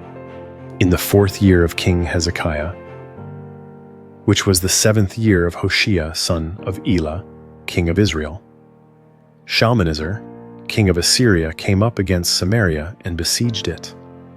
At the end of 3 years they took it.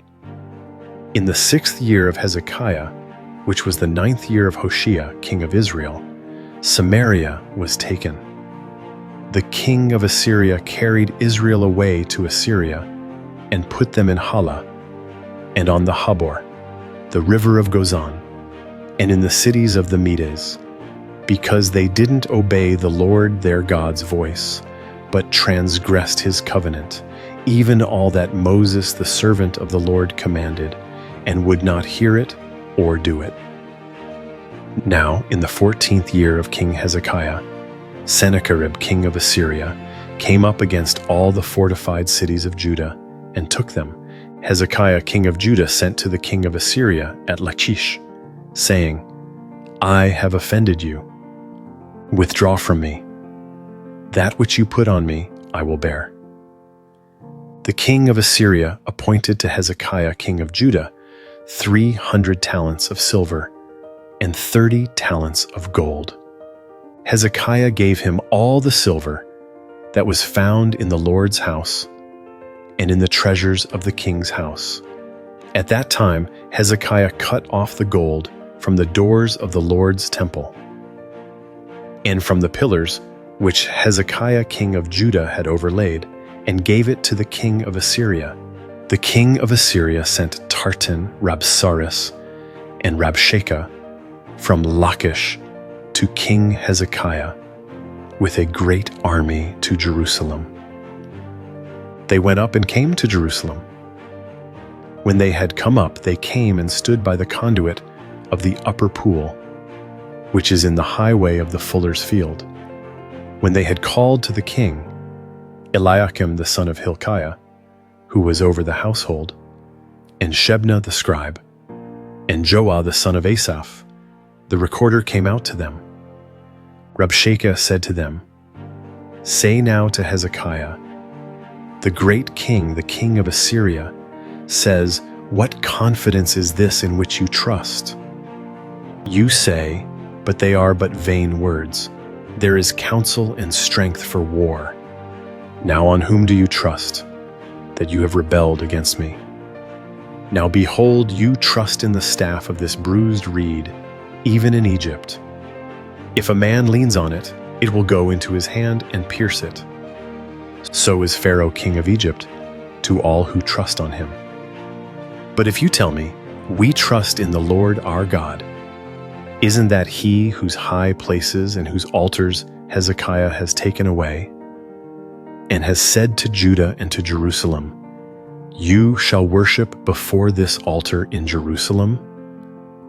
Now therefore please give pledges to my master, the king of Assyria, and I will give you 2,000 horses, if you are able, on your part to set riders on them.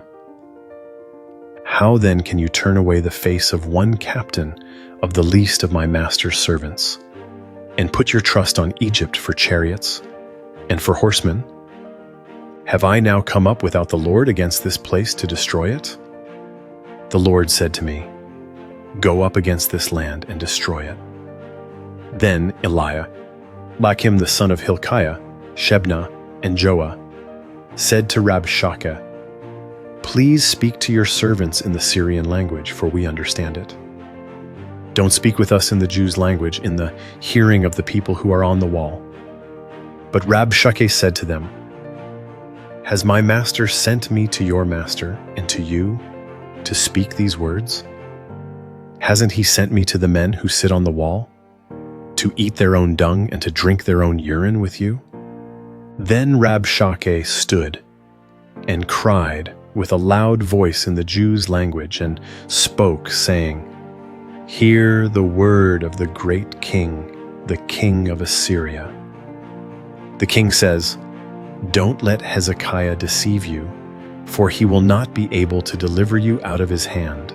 Don't let Hezekiah make you trust in the Lord, saying, "The Lord will surely deliver us, and this city shall not be given into the hand of the king of Assyria." Don't listen to Hezekiah. For the king of Assyria says, "Make your peace with me, and come out to me, and every one of you eat from his own vine, and everyone from his own fig tree, and everyone drink water from his own cistern, until I come and take you away to a land like your own land, a land of grain and new wine, a land of bread and vineyards, a land of olive trees and of honey, that you may live and not die." Don't listen to Hezekiah when he persuades you, saying, "The Lord will deliver us."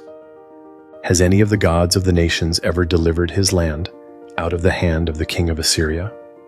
Where are the gods of Hamath and of Arpad? Where are the gods of Sepharvaim, of Hena and Ivah? Have they delivered Samaria out of my hand? Who are they among all the gods of the countries that have delivered their country out of my hand, that the Lord should deliver Jerusalem out of my hand? But the people stayed quiet and answered him not a word, for the king's commandment was, "Don't answer him." Then Eliakim the son of Hilkiah, who was over the household, came with Shebna the scribe and Joah the son of Asaph, the recorder, to Hezekiah with their clothes torn, and told him Rabshakeh's words.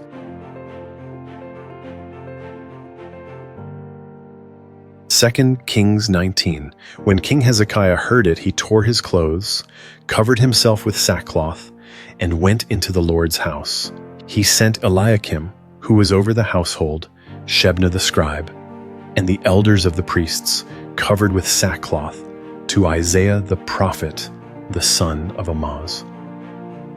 They said to him, "Hezekiah says, 'Today is a day of trouble, of rebuke, and of rejection, for the children have come to the point of birth, and there is no strength to deliver them. It may be the Lord your God will hear all the words of Rabshakeh, whom the king of Assyria, his master, has sent to defy the living God, and will rebuke the words which the Lord your God has heard. Therefore lift up your prayer for the remnant that is left." So the servants of King Hezekiah came to Isaiah. Isaiah said to them, "Tell your master this. The Lord says, don't be afraid of the words that you have heard, with which the servants of the king of Assyria have blasphemed me. Behold, I will put a spirit in him, and he will hear news, and will return to his own land.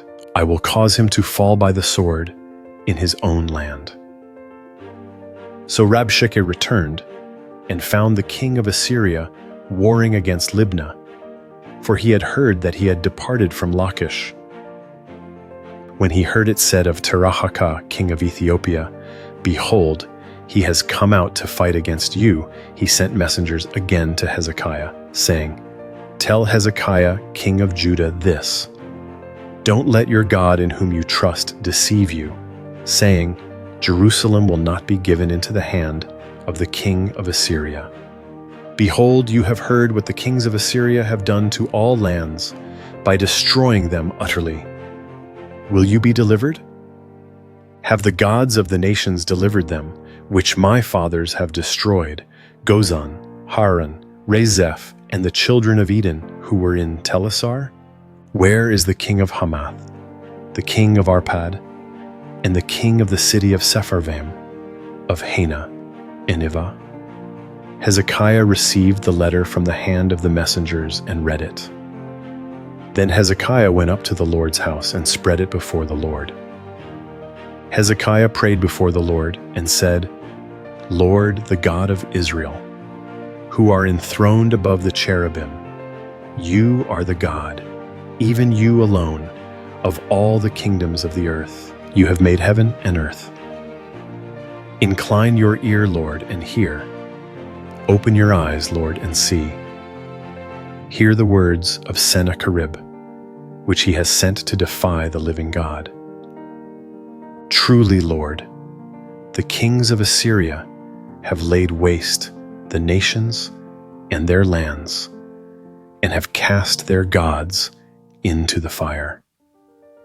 For they were no gods, but the work of men's hands, wood and stone. Therefore they have destroyed them. Now therefore, Lord our God, save us, I beg you, out of his hand, that all the kingdoms of the earth may know that you, Lord, are God alone. Then Isaiah the son of Amoz sent to Hezekiah, saying, The Lord, the God of Israel, says, You have prayed to me against Sennacherib king of Assyria, and I have heard you. This is the word that the Lord has spoken concerning him. The virgin daughter of Zion has despised you and ridiculed you. The daughter of Jerusalem has shaken her head at you. Whom have you defied and blasphemed? Against whom have you exalted your voice and lifted up your eyes on high? Against the Holy One of Israel. By your messengers, you have defied the Lord, and have said, With the multitude of my chariots, I have come up to the height of the mountains, to the innermost parts of Lebanon, and I will cut down its tall cedars and its choice cypress trees, and I will enter into his farthest lodging place, the forest of his fruitful field. I have dug and drunk strange waters, and I will dry up all the rivers of Egypt with the sole of my feet. Haven't you heard how I have done it long ago and formed it of ancient times? Now I have brought it to pass, that it should be yours to lay waste fortified cities into ruinous heaps. Therefore their inhabitants had little power. They were dismayed and confounded. They were like the grass of the field, and like the green herb, like the grass on the housetops, and like grain blasted before it has grown up. But I know you're sitting down, you're going out, you're coming in, and you're raging against me. Because of your raging against me, and because your arrogance has come up into my ears, therefore I will put my hook in your nose, and my bridle in your lips, and I will turn you back by the way by which you came. This will be the sign to you. This year you will eat that which grows of itself, and in the second year that which springs from that. And in the third year sow and reap, and plant vineyards and eat their fruit. The remnant that has escaped of the house of Judah will again take root downward and bear fruit upward. For out of Jerusalem a remnant will go out, and out of Mount Zion those who shall escape. The Lord's zeal will perform this. Therefore the Lord says concerning the king of Assyria, He will not come to this city, nor shoot an arrow there. He will not come before it with shield, nor cast up a mound against it. He will return the same way that he came, and he will not come to this city, says the Lord. For I will defend this city to save it, for my own sake, and for my servant David's sake. That night, the Lord's angel went out and struck 185,000 in the camp of the Assyrians. When men arose early in the morning, behold, these were all dead bodies. So Sennacherib king of Assyria departed, went home, and lived at Nineveh. As he was worshipping in the house of Nisroch, his god Adramelech, and Sharezer struck him with the sword, and they escaped into the land of Ararat. Esar-Haddon his son reigned in his place.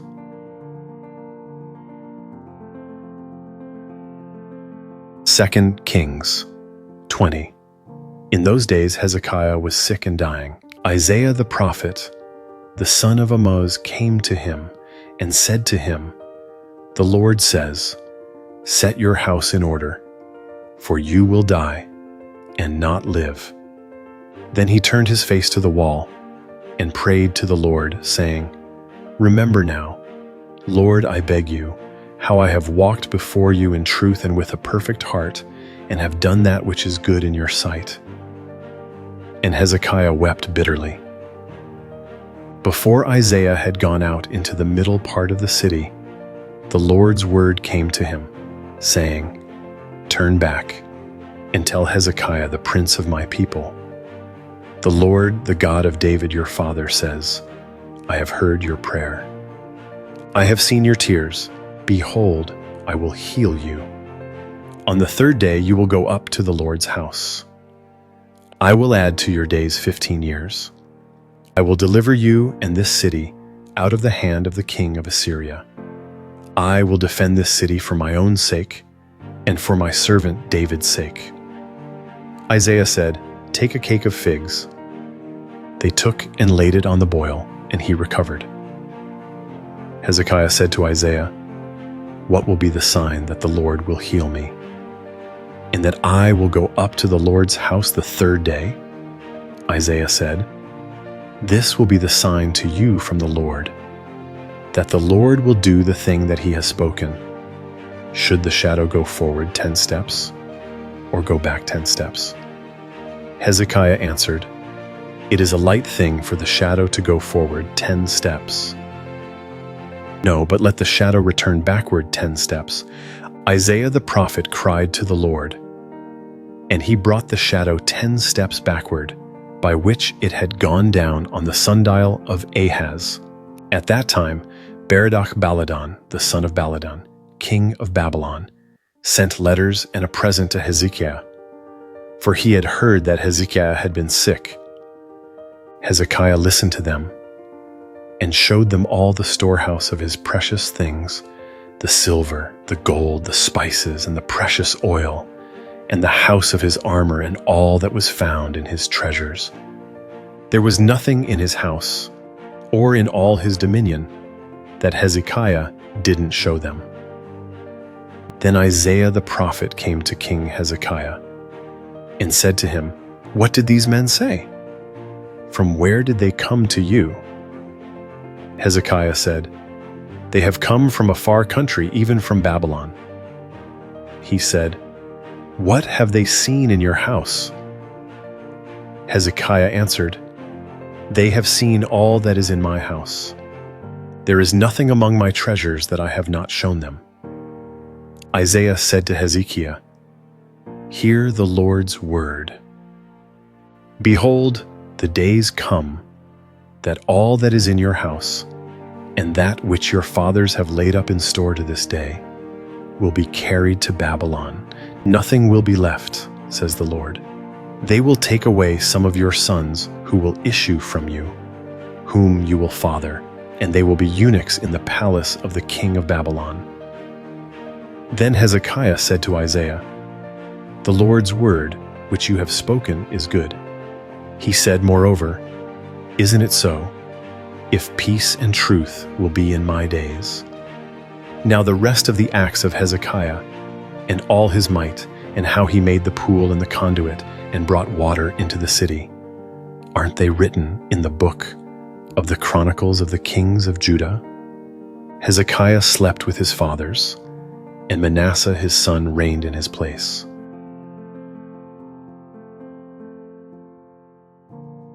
Second Kings 21. Manasseh was 12 years old when he began to reign, and he reigned 55 years in Jerusalem. His mother's name was Hephzibah.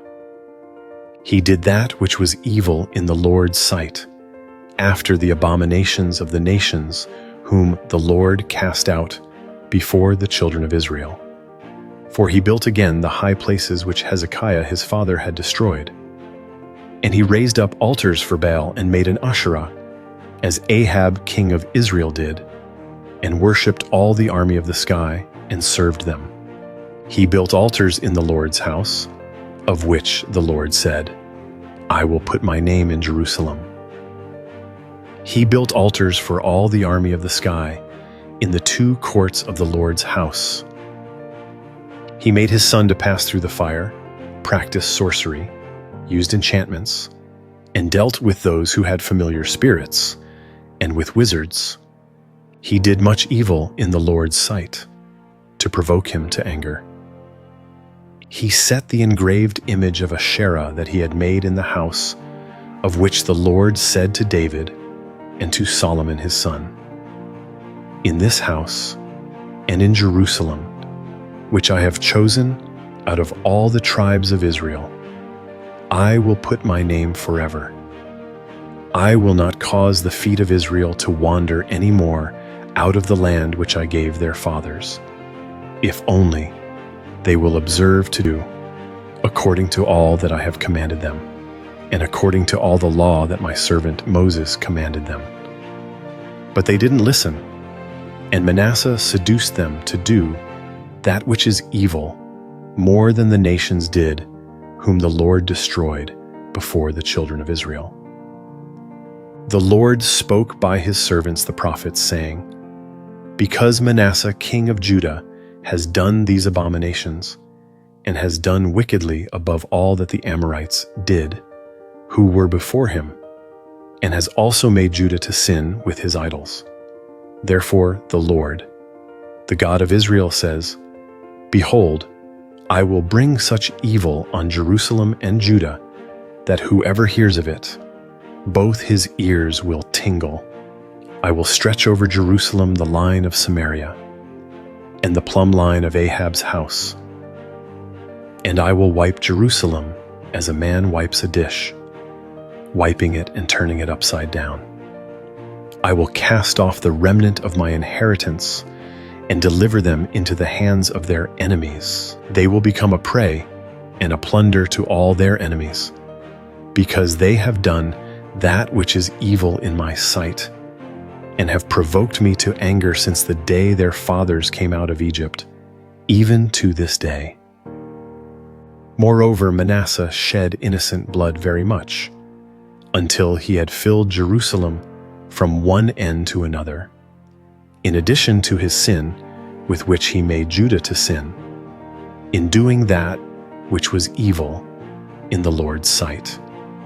Now the rest of the acts of Manasseh, and all that he did, and his sin that he sinned, aren't they written in the book of the Chronicles of the Kings of Judah? Manasseh slept with his fathers, and was buried in the garden of his own house, in the garden of Uzzah, and Amon his son reigned in his place. Amon was 22 years old when he began to reign, and he reigned 2 years in Jerusalem. His mother's name was Meshullemeth, the daughter of Haruz of Jotbah. He did that which was evil in the Lord's sight, as Manasseh his father did.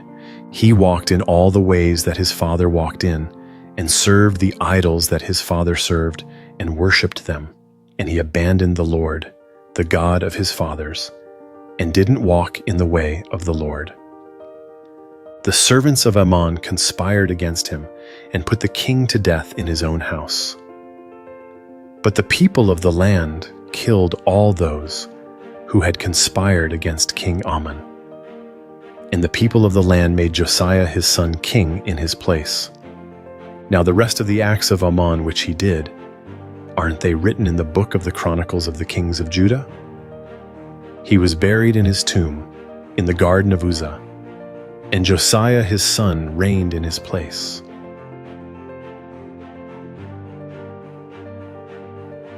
Second Kings 22. Josiah was 8 years old when he began to reign, and he reigned 31 years in Jerusalem. His mother's name was Jedidah, the daughter of Adiah of Bozkath.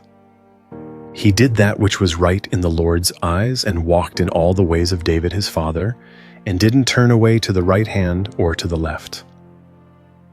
In the 18th year of King Josiah, the king sent Shaphan, the son of Azaliah, the son of Meshullam, the scribe, to the Lord's house, saying, Go up to Hilkiah, the high priest, that he may count the money which is brought into the Lord's house, which the keepers of the threshold have gathered of the people. Let them deliver it into the hand of the workers who have the oversight of the Lord's house. And let them give it to the workers who are in the Lord's house, to repair the damage to the house, to the carpenters, and to the builders, and to the masons, and for buying timber and cut stone to repair the house. However, no accounting shall be asked of them for the money delivered into their hand, for they deal faithfully. Hilkiah the high priest said to Shaphan the scribe, I have found the book of the law in the Lord's house. Hilkiah delivered the book to Shaphan, and he read it. Shaphan the scribe came to the king and brought the king word again and said, Your servants have emptied out the money that was found in the house, and have delivered it into the hands of the workmen who have the oversight of the Lord's house. Shaphan the scribe told the king, saying, Hilkiah the priest has delivered a book to me. Then Shaphan read it before the king. When the king had heard the words of the book of the law, he tore his clothes. The king commanded Hilkiah the priest, Ahikam the son of Shaphan, Achbor the son of Micaiah, Shaphan the scribe, and Asaiah the king's servant, saying, Go inquire of the Lord for me, and for the people, and for all Judah, concerning the words of this book that is found. For great is the Lord's wrath that is kindled against us, because our fathers have not listened to the words of this book to do according to all that which is written concerning us. So Hilkiah the priest, Ahikam, Achbor, Shaphan, and Asaiah went to Huldah the prophetess, the wife of Shallum, the son of Tikvah, the son of Haras, keeper of the wardrobe. Now she lived in Jerusalem in the 2nd quarter. And they talked with her. She said to them, The Lord, the God of Israel, says, Tell the man who sent you to me. The Lord says, Behold, I will bring evil on this place and on its inhabitants, even all the words of the book which the king of Judah has read, because they have forsaken me and have burned incense to other gods, that they might provoke me to anger with all the work of their hands. Therefore my wrath shall be kindled against this place, and it will not be quenched. But to the king of Judah, who sent you to inquire of the Lord, tell him, The Lord, the God of Israel, says, Concerning the words which you have heard, because your heart was tender, and you humbled yourself before the Lord, when you heard what I spoke against this place and against its inhabitants, that they should become a desolation and a curse, and have torn your clothes and wept before me, I also have heard you, says the Lord.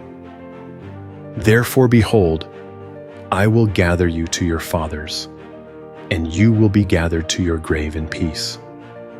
Your eyes will not see all the evil which I will bring on this place. So they brought this message back to the king.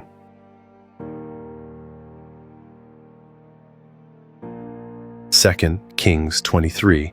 The king sent, and they gathered to him all the elders of Judah and of Jerusalem. The king went up to the Lord's house, and all the men of Judah and all the inhabitants of Jerusalem with him, with the priests, the prophets, and all the people, both small and great. And he read in their hearing all the words of the book of the covenant which was found in the Lord's house. The king stood by the pillar and made a covenant before the Lord, to walk after the Lord, and to keep his commandments, his testimonies, and his statutes with all his heart and all his soul, to confirm the words of this covenant that were written in this book. And all the people agreed to the covenant. The king commanded Hilkiah the high priest, and the priests of the 2nd order, and the keepers of the threshold, to bring out of the Lord's temple all the vessels that were made for Baal, for the Asherah, and for all the army of the sky. And he burned them outside of Jerusalem, in the fields of the Kidron, and carried their ashes to Bethel. He got rid of the idolatrous priests, whom the kings of Judah had ordained to burn incense in the high places in the cities of Judah and in the places around Jerusalem. Those also who burned incense to Baal, to the sun, to the moon, to the planets, and to all the army of the sky. He brought out the Asherah from the Lord's house, outside of Jerusalem, to the brook Kidron, and burned it at the brook Kidron, and beat it to dust, and cast its dust on the graves of the common people. He broke down the houses of the male shrine prostitutes that were in the Lord's house, where the women wove hangings for the Asherah. He brought all the priests out of the cities of Judah, and defiled the high places where the priests had burned incense, from Geba to Beersheba. And he broke down the high places of the gates that were at the entrance of the gate of Joshua the governor of the city, which were on a man's left hand at the gate of the city. Nevertheless, the priests of the high places didn't come up to the Lord's altar in Jerusalem, but they ate unleavened bread among their brothers. He defiled Topheth, which is in the valley of the children of Hinnom, that no man might make his son or his daughter to pass through the fire to Molech. He took away the horses that the kings of Judah had dedicated to the sun, at the entrance of the Lord's house, by the room of Nathan Melech, the officer who was in the court. And he burned the chariots of the sun with fire. The king broke down the altars that were on the roof of the upper room of Ahaz, which the kings of Judah had made, and the altars which Manasseh had made in the two courts of the Lord's house, and beat them down from there, and cast their dust into the brook Kidron. The king defiled the high places that were before Jerusalem, which were on the right hand of the mountain of corruption, which Solomon the king of Israel had built for Ashtoreth, the abomination of the Sidonians, and for Chemosh, the abomination of Moab, and for Milcom, the abomination of the children of Ammon. He broke in pieces the pillars, cut down the Asherah poles, and filled their places with men's bones. Moreover, the altar that was at Bethel in the high place which Jeroboam, the son of Nebat, who made Israel to sin, had made, even that altar and the high place he broke down. And he burned the high place, and beat it to dust, and burned the Asherah. As Josiah turned himself, he spied the tombs that were there in the mountain, and he sent and took the bones out of the tombs, and burned them on the altar, and defiled it, according to the Lord's word, which the man of God proclaimed, who proclaimed these things. Then he said, "What monument is that which I see?" The men of the city told him, "It is the tomb of the man of God who came from Judah and proclaimed these things that you have done against the altar of Bethel." He said, "Let him be, let no one move his bones." So they let his bones alone, with the bones of the prophet who came out of Samaria. All the houses also of the high places that were in the cities of Samaria, which the kings of Israel had made to provoke the Lord to anger, Josiah took away, and did to them according to all the acts that he had done in Bethel. He killed all the priests of the high places that were there, on the altars, and burned men's bones on them. And he returned to Jerusalem. The king commanded all the people, saying, "Keep the Passover to the Lord your God, as it is written in this book of the covenant." Surely there was not kept such a Passover from the days of the judges who judged Israel, nor in all the days of the kings of Israel, nor of the kings of Judah. But in the 18th year of King Josiah, this Passover was kept to the Lord in Jerusalem. Moreover, Josiah removed those who had familiar spirits, the wizards, and the teraphim, and the idols, and all the abominations that were seen in the land of Judah and in Jerusalem, that he might confirm the words of the law which were written in the book that Hilkiah the priest found in the Lord's house. There was no king like him before him, who turned to the Lord with all his heart, and with all his soul, and with all his might, according to all the law of Moses. And there was none like him who arose after him. Notwithstanding, the Lord didn't turn from the fierceness of his great wrath, with which his anger burned against Judah, because of all the provocation with which Manasseh had provoked him. The Lord said, I will also remove Judah out of my sight, as I have removed Israel. And I will cast off this city which I have chosen, even Jerusalem, and the house of which I said, My name shall be there. Now the rest of the acts of Josiah, and all that he did, aren't they written in the book of the Chronicles of the Kings of Judah? In his days, Pharaoh Necho, king of Egypt, went up against the king of Assyria to the river Euphrates, and King Josiah went against him. But Pharaoh Necho killed him at Megiddo when he saw him. His servants carried him dead in a chariot from Megiddo, brought him to Jerusalem, and buried him in his own tomb. The people of the land took Jehoahaz the son of Josiah, and anointed him, and made him king in his father's place. Jehoahaz was 23 years old when he began to reign, and he reigned 3 months in Jerusalem. His mother's name was Hamudal, the daughter of Jeremiah of Libnah.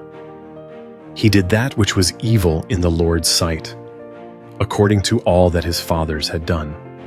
Pharaoh Necho put him in bonds at Riblah in the land of Hamath, that he might not reign in Jerusalem, and put the land to a tribute of 100 talents of silver and a talent of gold. Pharaoh Necho made Eliakim the son of Josiah king in the place of Josiah his father, and changed his name to Jehoiakim. But he took Jehoahaz away, and he came to Egypt and died there.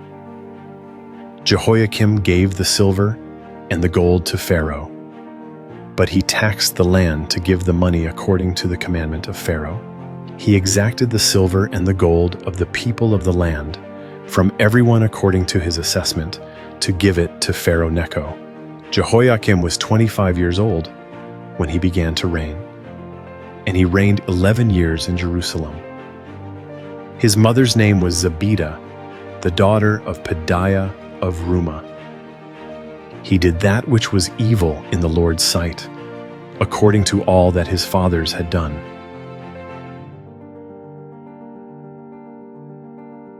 2 Kings 24.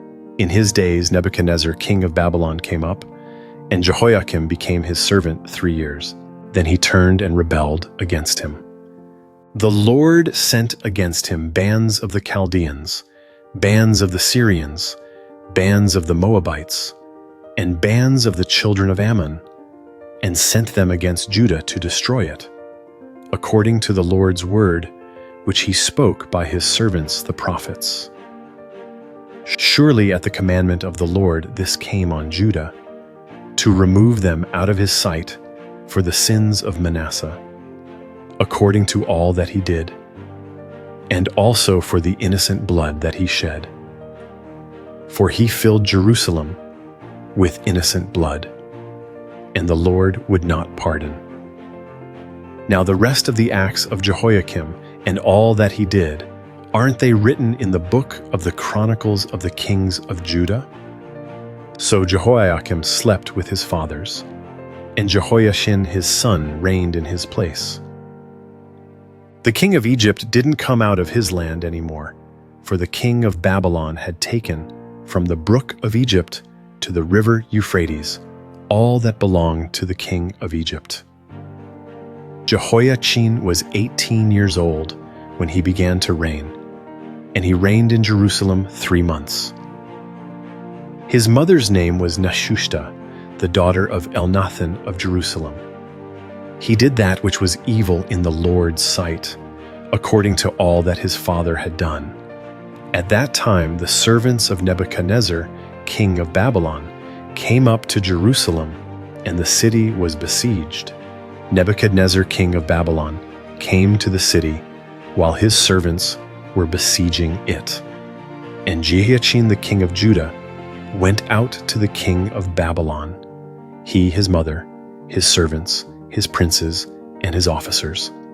And the king of Babylon captured him in the 8th year of his reign. He carried out from there all the treasures of the Lord's house and the treasures of the king's house, and cut in pieces all the vessels of gold which Solomon king of Israel had made in the Lord's temple, as the Lord had said. He carried away all Jerusalem and all the princes and all the mighty men of valor, even 10,000 captives, and all the craftsmen and the smiths. No one remained except the poorest people of the land. He carried away Jehoiachin to Babylon, with the king's mother, the king's wives, his officers, and the chief men of the land. He carried them into captivity from Jerusalem to Babylon. All the men of might, even 7,000, and the craftsmen and the smiths 1,000, all of them strong and fit for war. Even them the king of Babylon brought captive to Babylon. The king of Babylon made Mattaniah, Jehoiachin's father's brother, king in his place, and changed his name to Zedekiah. Zedekiah was 21 years old when he began to reign, and he reigned 11 years in Jerusalem. His mother's name was Hamutal, the daughter of Jeremiah of Libnah. He did that which was evil in the Lord's sight, according to all that Jehoiakim had done. For through the anger of the Lord, this happened in Jerusalem and Judah, until he had cast them out from his presence. Then Zedekiah rebelled against the king of Babylon.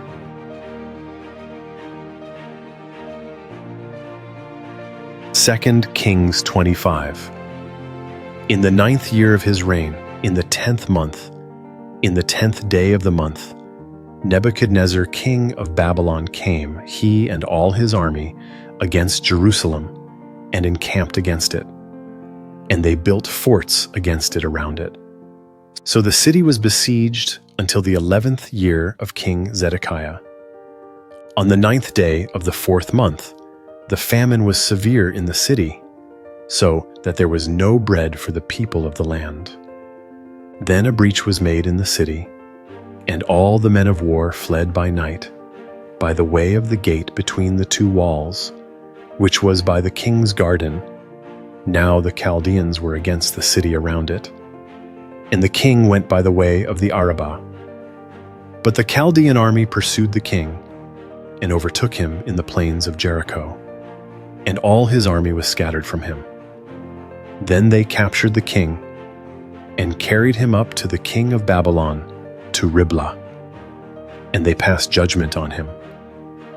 They killed Zedekiah's sons before his eyes, then put out Zedekiah's eyes, bound him in fetters, and carried him to Babylon. Now in the 5th month, on the 7th day of the month, which was the 19th year of King Nebuchadnezzar, king of Babylon, Nebuzaradan, the captain of the guard, a servant of the king of Babylon, came to Jerusalem. He burned the Lord's house, the king's house, and all the houses of Jerusalem. He burned every great house with fire. All the army of the Chaldeans, who were with the captain of the guard, broke down the walls around Jerusalem.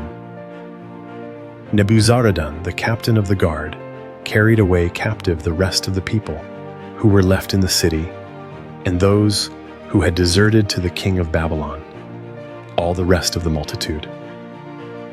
But the captain of the guard left some of the poorest of the land to work the vineyards and fields. The Chaldeans broke up the pillars of bronze that were in the Lord's house, and the bases, and the bronze sea that were in the Lord's house. and carried the bronze pieces to Babylon. They took away the pots, the shovels, the snuffers, the spoons, and all the vessels of bronze with which they ministered. The captain of the guard took away the fire pans, the basins, that which was of gold, for gold, and that which was of silver, for silver. The two pillars, the one sea, and the bases, which Solomon had made for the Lord's house.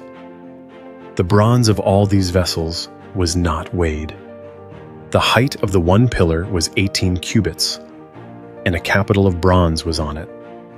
The height of the capital was 3 cubits, with network and pomegranates on the capital around it, all of bronze, and the second pillar with its network was like these. The captain of the guard took Seraiah the chief priest, Zephaniah the second priest, and the 3 keepers of the threshold. And out of the city he took an officer who was set over the men of war, and 5 men of those who saw the king's face, who were found in the city, and the scribe, the captain of the army, who mustered the people of the land, and 60 men of the people of the land, who were found in the city. Nebuzaradan, the captain of the guard, took them, and brought them to the king of Babylon to Riblah. The king of Babylon attacked them and put them to death at Riblah in the land of Hamath. So Judah was carried away captive out of his land. As for the people who were left in the land of Judah, whom Nebuchadnezzar king of Babylon had left, even over them he made Gedaliah the son of Ahikam, the son of Shaphan, governor. Now when all the captains of the forces, they and their men, heard that the king of Babylon had made Gedaliah governor, they came to Gedaliah to Mizpah, even Ishmael the son of Nethaniah, Johanan the son of Kareah, Seraiah the son of Tanhumeth, the Netophathite, and Jaazaniah the son of the Maacathite, they and their men. Gedaliah swore to them and to their men, and said to them, "Don't be afraid, because of the servants of the Chaldeans. Dwell in the land and serve the king of Babylon, and it will be well with you." But in the 7th month, Ishmael the son of Nethaniah, the son of Elishama, of the royal offspring came, and 10 men with him, and struck Gedaliah so that he died, with the Jews and the Chaldeans that were with him at Mizpah. All the people, both small and great, and the captains of the forces arose and came to Egypt, for they were afraid of the Chaldeans. In the 37th year of the captivity of Jehoiachin king of Judah, in the 12th month, on the 27th day of the month, Evil-Merodach king of Babylon, in the year that he began to reign, released Jehoiachin king of Judah out of prison. And he spoke kindly to him, and set his throne above the throne of the kings who were with him in Babylon, and changed his prison garments. Jehoiachin ate bread before him continually all the days of his life. And for his allowance, there was a continual allowance given him from the king, every day a portion, all the days of his life.